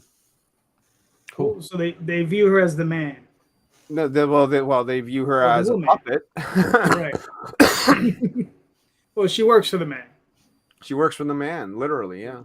Mm-hmm. Nice. I love these covers, man. You're looking at some top tier artists there. Hold on, let me scroll back up because there's a couple of these guys. Who's this guy? That's the interior artist, Juan Antonio. Colors by Dan Overa. So that's the guy drawing the book. So that's the sort of style you're going to see inside the pages. Very nice. Very nice. Fabio Simeo, he's on fire lately. Just that's a great one. Indie job, man. You know what I mean? Mm-hmm. Yeah, again, colors by Dan Overa. That's a name you're going to hear a lot of, through this campaign. Gotcha. Well, I just had Fabio do a piece for me, which Yeah, I like great. I like that one too. That's LC Freitas, colors by Dan, and that's our villain variant. That's Cinder. Nice. Very cool. Well, some people might think she's a hero. That's John Stinsman of Image Comics fame right there. So John Stinsman, of course, worked on little books like Team Youngblood and Lady Pendragon and Evangeline, you know, under the guidance and tutelage of one Rob Liefeld. Very nice. That's R.B. White. He's been known to do covers and work for Zenoscope, for Action Lab Comics. Most recently, he did stuff for Dynamite Comics. He did a series of Vampirella covers. He's been with us since 2016. Cool. Keith Garvey, another Zenoscope alumni, does a lot of work with a variety of other indies, including, you know, a very good friend, Tom Hutchinson, of course, you know. Sure. He does the best sort of Niobe sidekick I've ever seen there. That's a great cat call. That's and I always mess up his last name. So Mike, if you're watching, I'm sorry. Mike DeBoffalo. He is another Zenoscope artist, definitely a Coffin Comics artist, does a lot of work with Brian Polito. He's one of the bucket list guys that we were very shocked and surprised we can land for the project. Nice. Yeah, it's a really nice piece. He did a great job. And so did Mr. Jamie Tyndall here, who was accused of being an AI artist. And I wondered if that was that what they were saying? Yeah. Really? I see. So here's the thing. I have the original of this drawing. Yeah, I've seen the pencils. Right. You know, I mean... Now, like, by when I say they, I mean a couple of trolls who want to stir up the shit. But they stirred it up enough to elicit a response from him, you know? I heard something about it. And we just hit 400 backers. Thank you very much. Nice. Very nice. This here is done by Mr. Ben Dunn. He is the founder of Antarctic Press. He has been doing, you know, you talked about at the beginning of the show indie books, right? You know, and how you would get like indie books at the shop, and they were usually black and white and done by one guy. Well, the indie book I would get was Ninja High School from Ben Dunn. You know what I mean? Yep. And to have Ben Dunn, you know, not only draw us a cover, but also publish our book now and put us in comic book shops is amazing. Yeah, Ben is awesome. And last but certainly not least, this here is done by another Image Comics alumni. He worked on a little small book called Witchblade after Michael Turner. This is Randy Green. Nice. And so those are our 10 covers. It's a lot, but I've done more in the past. I actually call that cutting down. That's an opening page there of a protest that's going down in the city, led by Cinder.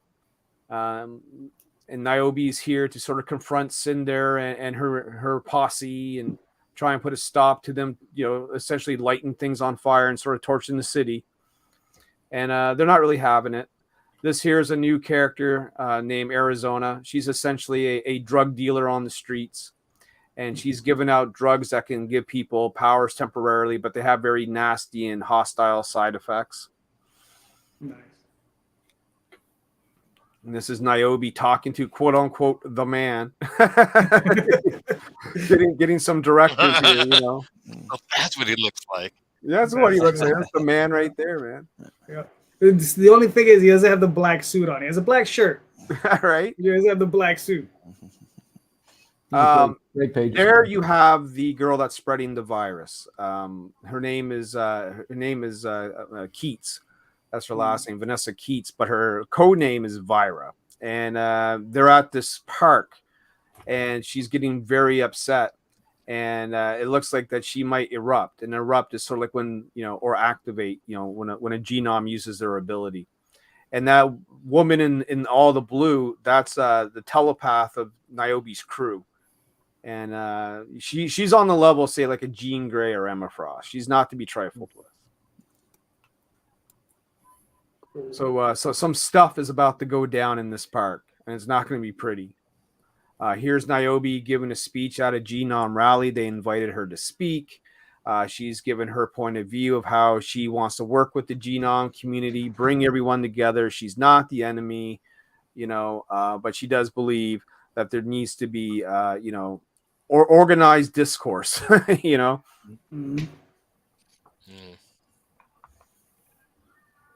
And these are just sort of the different combo packs. So if you didn't get Outbreak 1, you can pick that up. You can get it as its own tier or as an add-on if you're buying number 2. And, we have a lot of artists that sort of return for book after book. So you get the RB White combo or the Keith Garvey combo or the Ben Dunn combo. We have the Mike DeBuffalo combo where you get the trade dress in the Virgin edition. The Jamie Tyndall triple threat combo that gives you the trade edition, the Virgin edition. And, someone had talked about Chromium. Yeah, we're going to foil this. That's getting the full foil treatment as well. That'll be the one foil book of the series. It's going to look really nice too. Nice. Virgin edition. So if you like Virgin variant covers, and some people do, they don't want logos on their art. Right. You can grab all 3.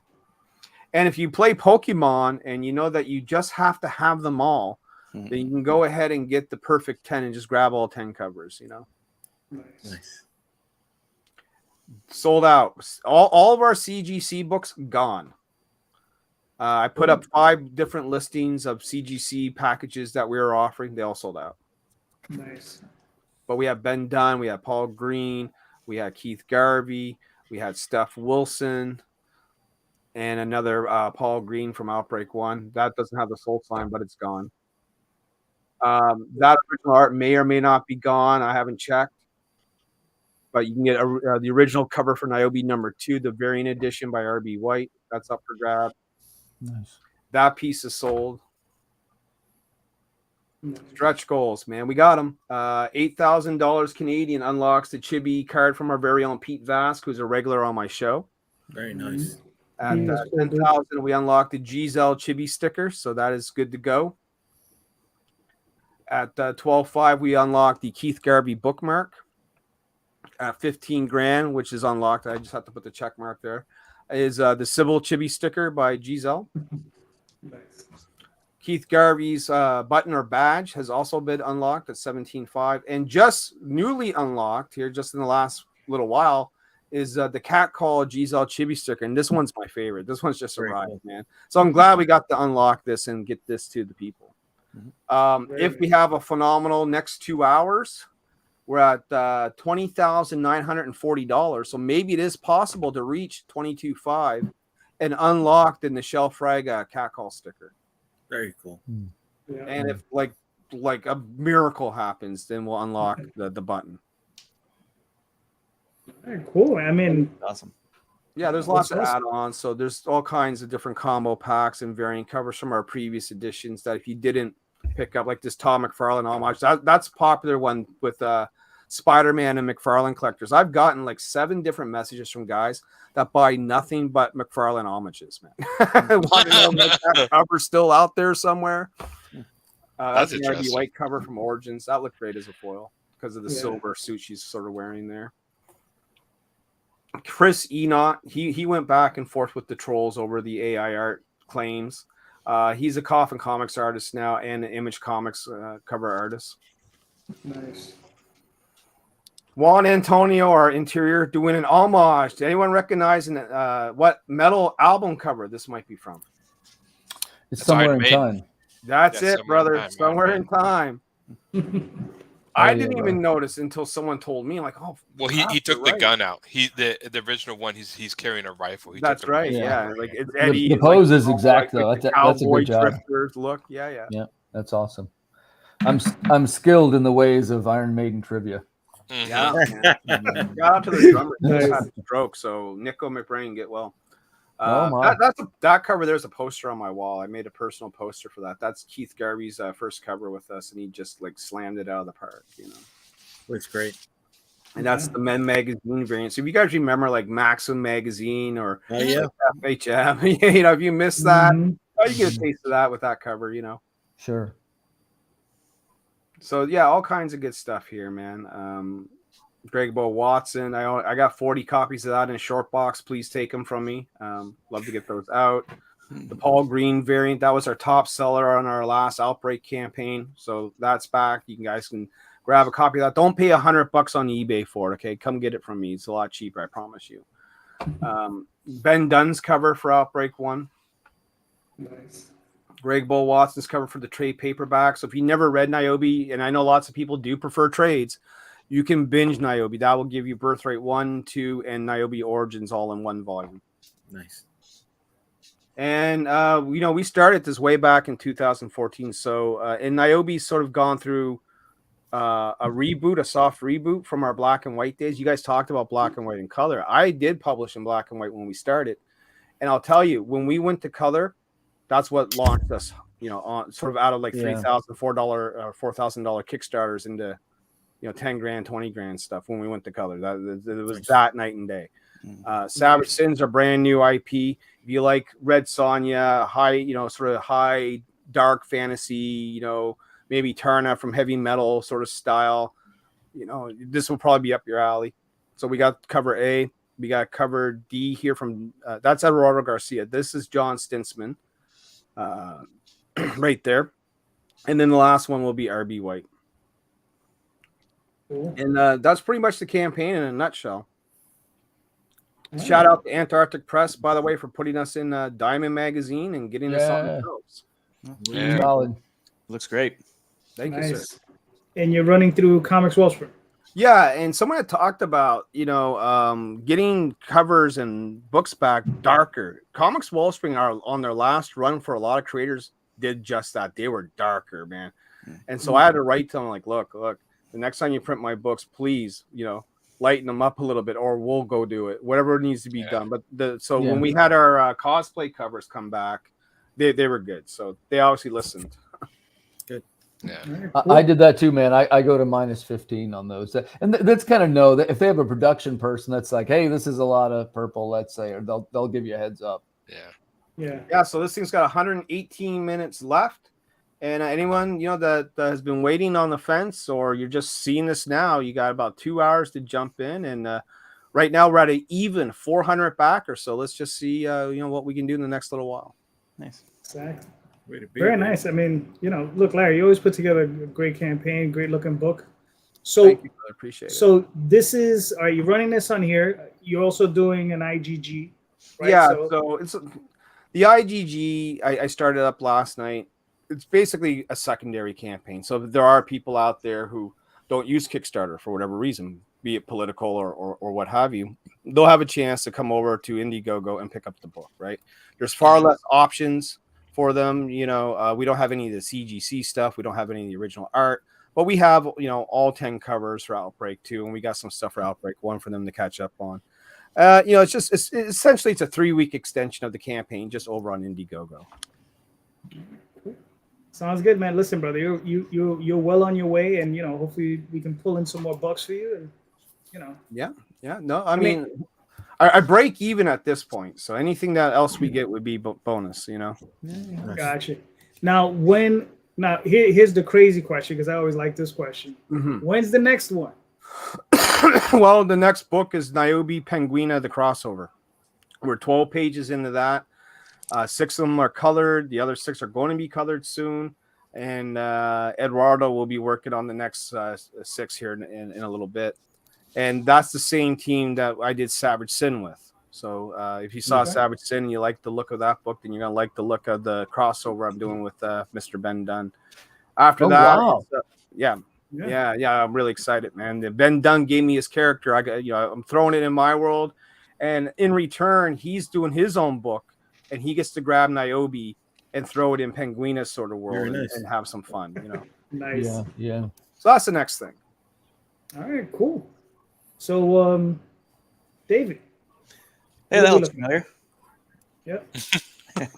Hey, but that graphic is backwards, isn't it? It shows the wrong hand. Ah, come on now.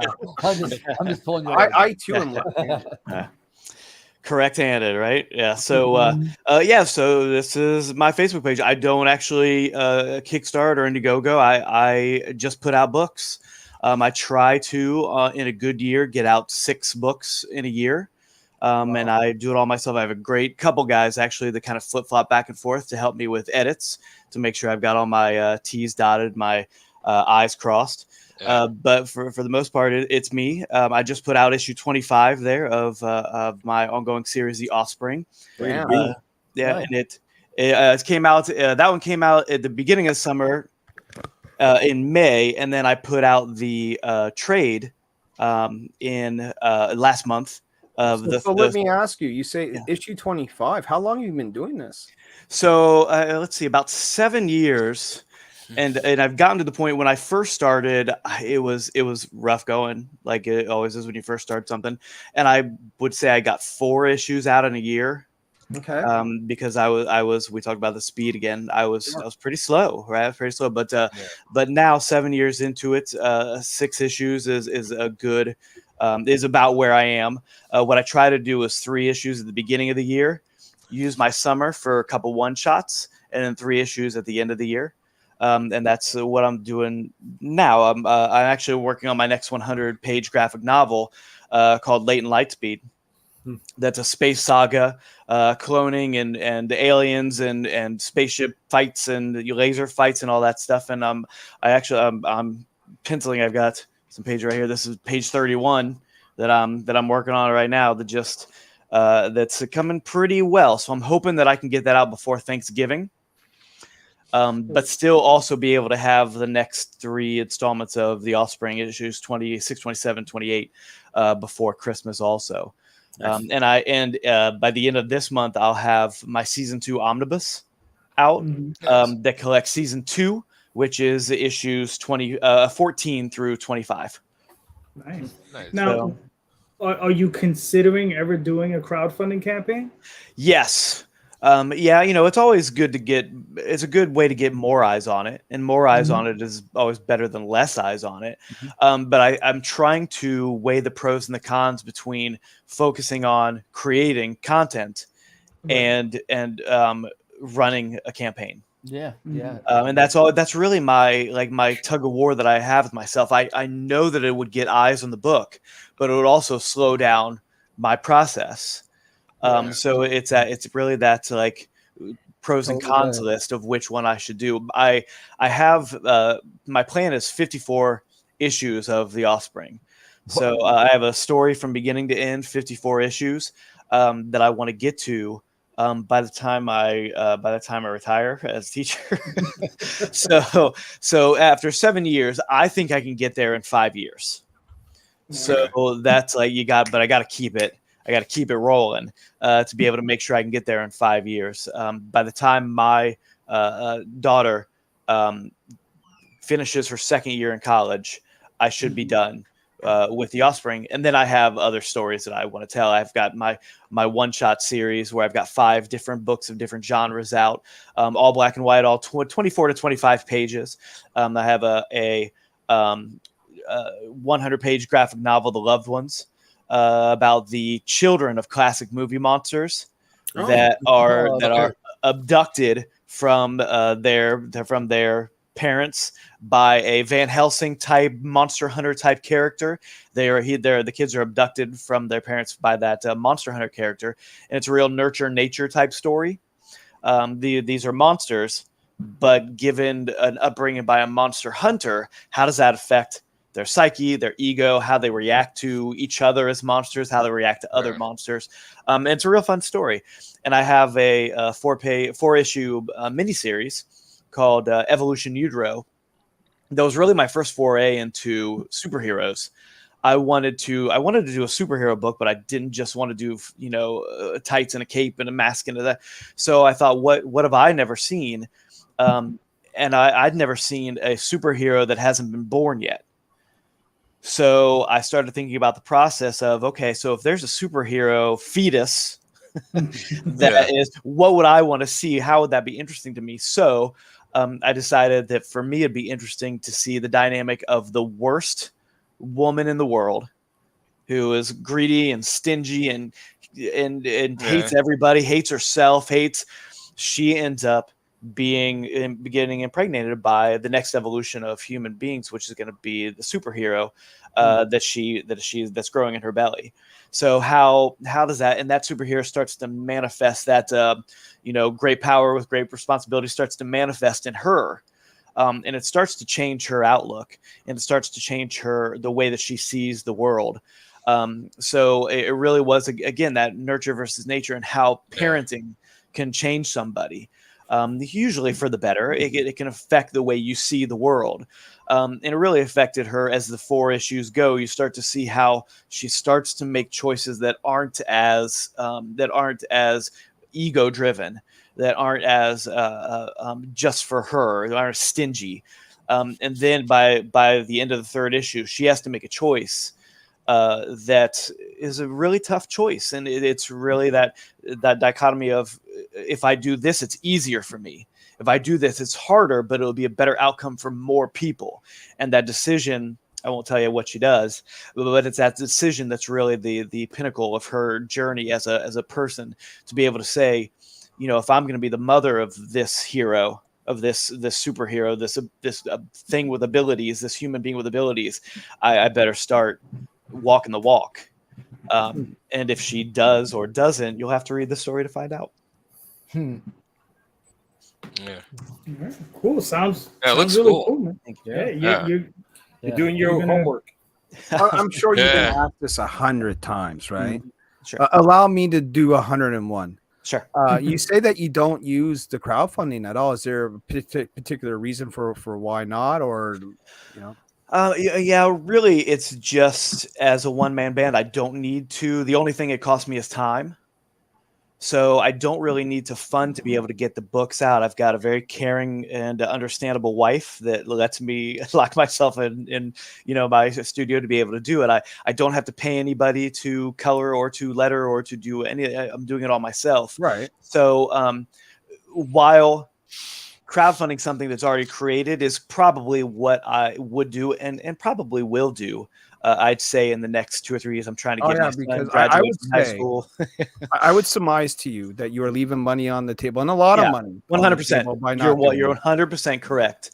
And I think that that's why I continue to lean forward. I think that, like I said, my deal was to make sure I get out as much content as I possibly can first. But you're not wrong. You're absolutely right. Now imagine this, right? Because here's where it gets really good for you.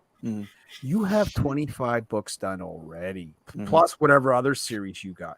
You can go right from number 1 and put that on Kickstarter and work your way up, selling work and bringing to work crowdfunding work that you've already completed whenever. You know what I mean? Yeah, you're not wrong, and I think that part of me is that trepidation of how much time is this going to take me from getting the content out. But you're on my pros list of I've got all this content already created, so to be able to get it onto a crowdfunding would be the smart way to go. So I'm heading in that direction. Yeah. All right, cool. Aaron, you got a page for us? You said you want to pull something up. Yeah, I can show. Let me see here. Because I think I gave you a link to my store, but I can also share. Oh yeah, that link was like an email address. Was it? Yeah. And then also when I had to reboot, all that stuff disappears from my system. Okay. Yeah. So yeah, this is. Yeah, you can share it and I'll pull it up. Yeah, I'll go and share it. This is right now, and I'm just showing it. For some odd reason, my computer has a hard time doing pulling up my it like loading the PDF. So this is my comic Knocked, and this is the first issue. And he's a barbarian. I like Halloween. I like barbarians, so I smushed them together. And each comic is a short story, and so this is the first issue that's out. And he basically just encounters a talking skull and helps the skull get to a graveyard he's looking for in exchange for some food. And of course, it never goes the way you expect it. There's a lot of Halloween motives in here that I do. Real Hamlet vibe. What? Real Hamlet vibe. Yeah. Well, the second issue is different. This is the second issue. They're not each series, each story is its own story, so you can buy any issue out of order. There's no connection. In fact, I don't even number the issues. Oh wow. And so this is him hunting a pumpkin, and as he hunts it and kills it, there's this dog that comes out and basically steals his axe and pumpkin, and he ends up kind of basically chasing this thing down. and then encountering. Usually, I try to do a Halloween monster. So the one I will scroll down is called a Jekyll and Hyde, which is a mix between Dr. Jekyll and Mr. Hyde connected together. And in fact, to show you where I'm left off, this is the page I left off. So I am page 15 now. I am working on. So that is one of my books, and I will. Let me go ahead and put in a link real quick. That's interesting. So you complete an entire page, like you don't like just pencil the whole thing and then come back color and then do that. So you just complete a whole page and I say, all right, that page is done. That page is done. Yeah, and then I just plop it in, and then I just Oh, that's interesting. Okay. Do you do it all digitally, Aaron? No, I hand draw it and then I ink it in the computer. I used to do most of it traditionally. That's how I grew up. But now I got a Cintiq, and there's a link to my store. So, and I also have has my graphic novel, my Godlings graphic novel, G5, which is 300 pages. Wow. Hey now. Yeah. Wow. And that's yeah, I picked that up. That was a lot of fun. Did you read it? Did you like it? Yep. Yeah. It's definitely not what it kind of goes in some directions that it's not. Like, I kind of dropped some balls in there on that. But if you go to the my store on there, I think I put the link in the private chat. Should work now. Let me see this. Hopefully that will link.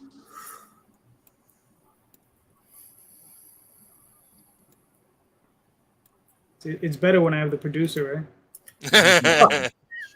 I mean, if worse comes to worse, I can always just bring it up on. I got it. Yeah. And and if you click on my book, you can see preview pages, of that, and then Nox is only 5, and those are the preview pages that come into. Yeah, that's a great. These are great pages, man. Oh, thank you. So, and then if you click on Godlings, you can buy Godlings in individual issues. There's 12 issues, or you can buy the omnibus, what JD did. And Godlings looks a little different than Noct. It's a different style. That's all pencil, so I didn't ink that. That's colored penciled work. So is colored traditionally or colored? Colored in the computer. But I wanted to make it look old, so I did some texture with some old pages I found. So it has that sort of old look. Gotcha. So that's why the cover looks like an old tomb. It's supposed to be like something you find in like an old library or something. That was the traditional idea. And then I have 2 kids' books on there that I only have like 3 copies of each. And that one is about, she's a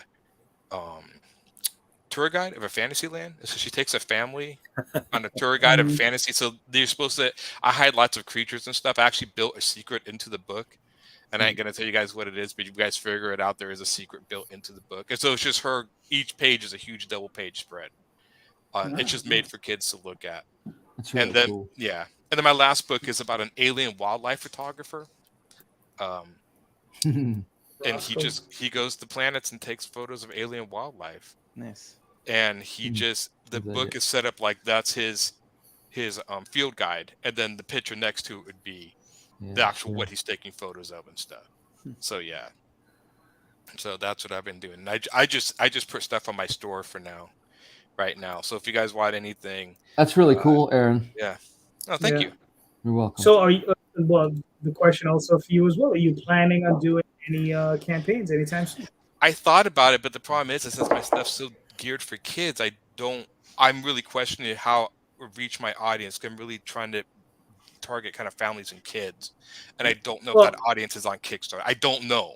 Like Larry said, don't leave money on the table, dude. Take the shot. The only way you're going to know is by trying it, right? Yeah. You know? Right. And it's going to be the same way you would promote your web store. However you're promoting your web store is going to be the same way you're going to promote your Kickstarter page. Agreed. Yeah. Yeah. So and here's the thing. I don't know how much business you're doing on a weekly basis, monthly basis, whatever. But if you do a campaign and you raise $1,000, It's $1,000 more than you had yesterday. He's gonna Yeah, raise that's more true. than $1,000 on that, dude. No, You no, know? I'm just saying though, Yeah. just for argument's sake. It's just Yeah. you know what I mean. It was like whether you raise 3,000, 4,000, whatever. It's more than what you had prior. I have some ideas for a campaign, and I thought about after the second story is done, doing one for Noct. And I have some. If I'm going to write the campaign, I'm not going to write the campaign like any campaign's done before.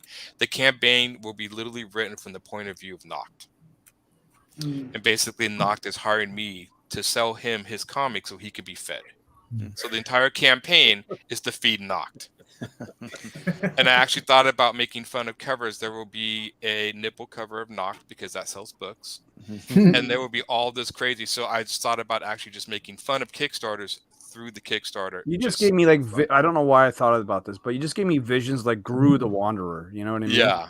That was you know how it's like a parody of stuff and whatever, right? You know? Yeah. That's how I've been thinking of working. So I've actually been thinking after the second story, just throwing up and just attempting a Kickstarter. I don't have a mailing list, so it would just be social media for now.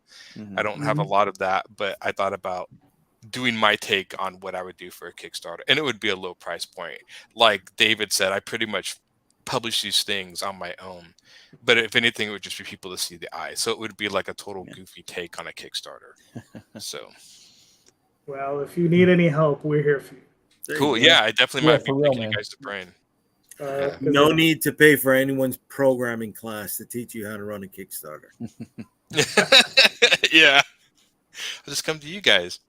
There you go. That's true. I've already paid for the class, so so you can just ask me all the questions. I'm more than happy to answer. Yeah, definitely. I might come back because the one I get confused on is what to charge for shipping. But I think even I'll give Kickstarter. you the answer to that. There's two answers to that, right? So this is what you do. You go to your this local supermarket, you buy a kitchen scale. Okay. A kitchen scale, because you're going to weigh your packages on the kitchen scale. And then you're going to go to your post office site, whoever you decide to use to ship it, whether it's stamps.com or Pirate Ship or whatever it is, right? U.S. Postal Service. They always have an online way to input all your information. So you're going to input all your stuff. And it's good. Most places judge you by the weight and size of a package. So you have to know how big it is and you have to know how much it weighs. The other way you can do it is you can make up a bunch of mock packages of different sizes, right? That you think you're going to be shipping out. Bring them down to your local post office and say, how much is this to ship to Canada? How much is this to ship to New York? How much is this to ship to France? And they'll tell you. And then that's going to give you a ballpark idea of what you should be charging for shipping. Aaron, what's your state again?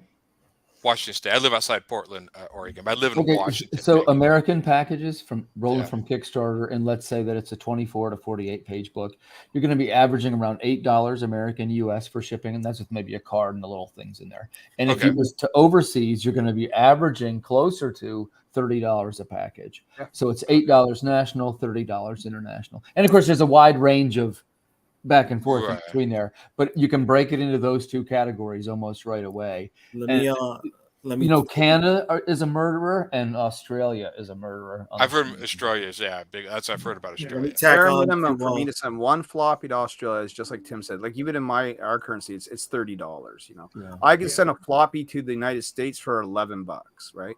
And that's, but I'm international, so it's always going to be expensive for me. Even shipping in my own country is not that cheap, Let me tack on to Tim because I am a 18-year veteran of the United States Postal Service. Yeah. So if your shit comes late, it's because of him.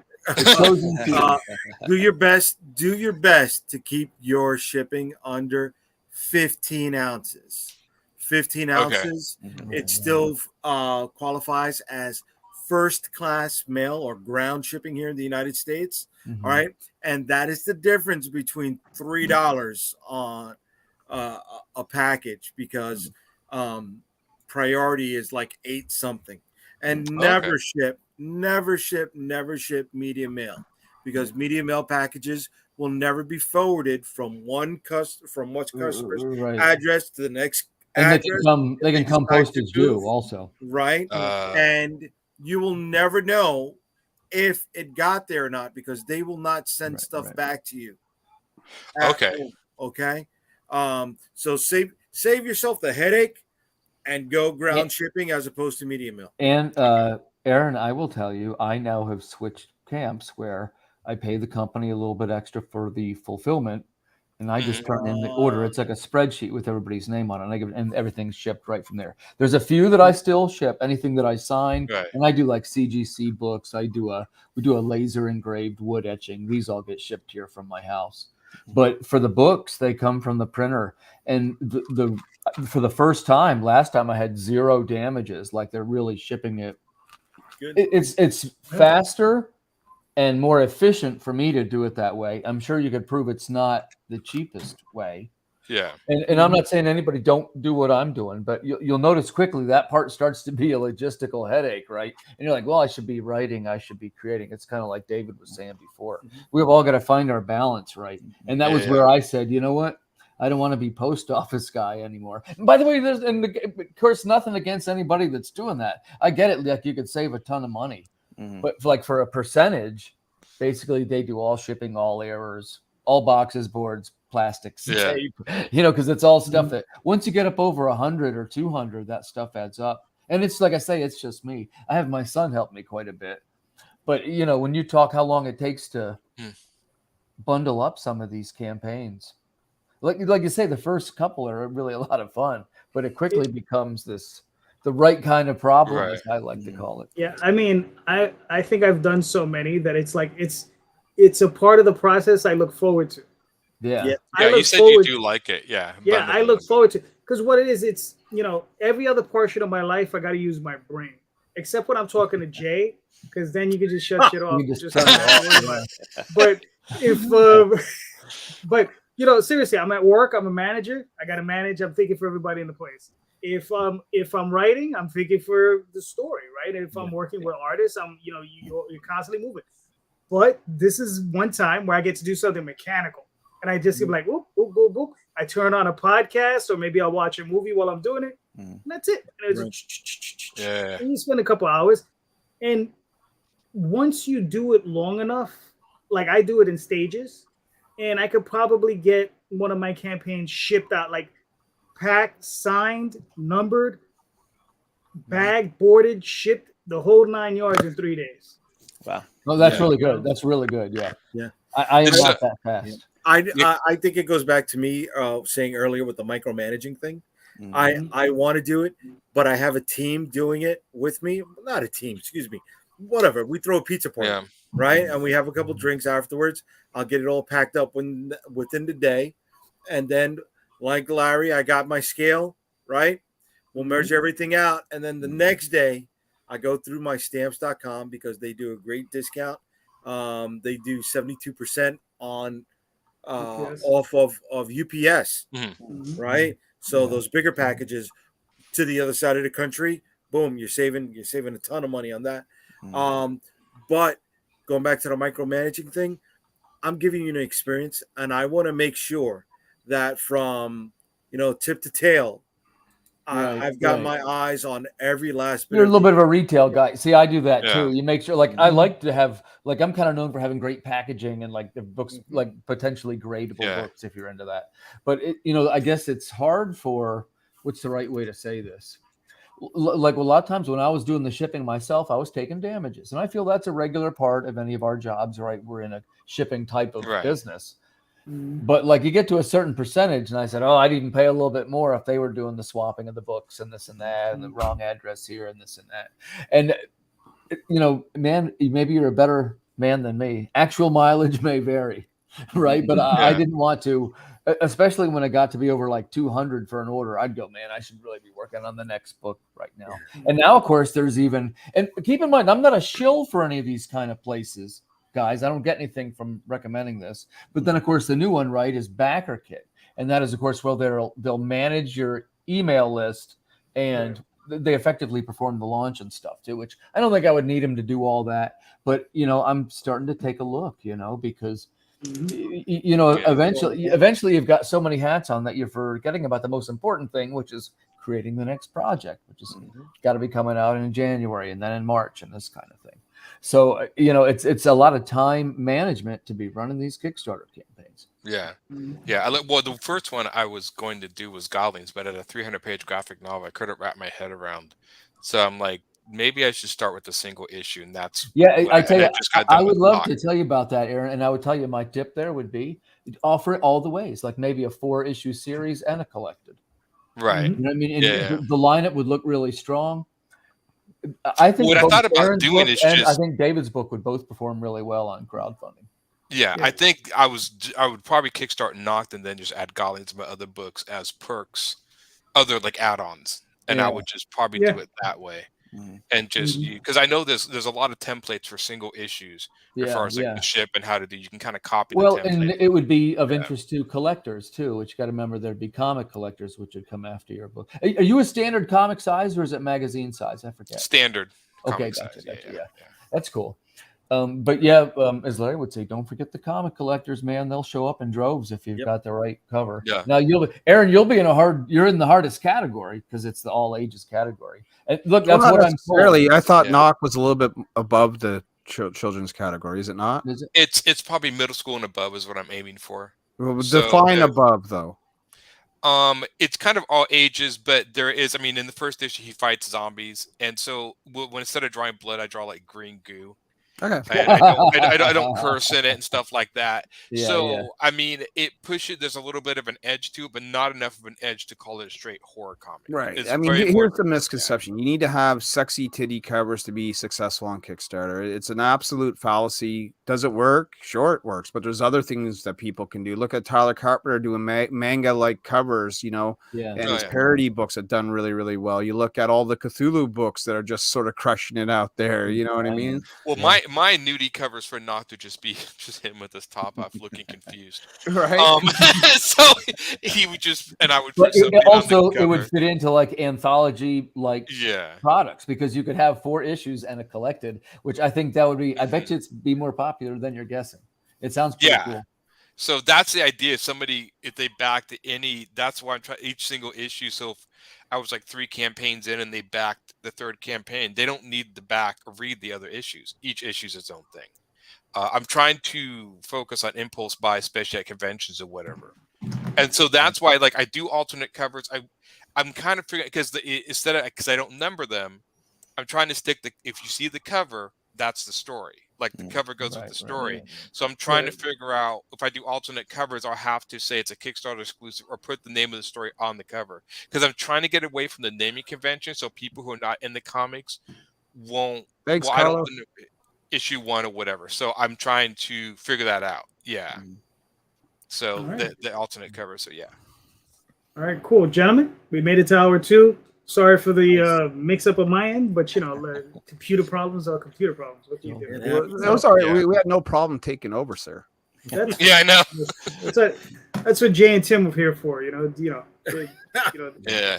Keep things moving. I fell asleep at the wheel. What are you talking about? Thanks, creative people, for taking a look at the covers. One of the things we were talking about was to try and get not necessarily focus group, but I think it was JD and I talked about Bad Bug Media does that. They do like a little review of everything. So that's helpful. Right. Thank you for sharing your thoughts. All right. So Larry, where can they find you and your work, sir? Well, right now on Kickstarter for the next hour, Indiegogo after that. For if you missed out, we're extending it for 3 weeks on that platform.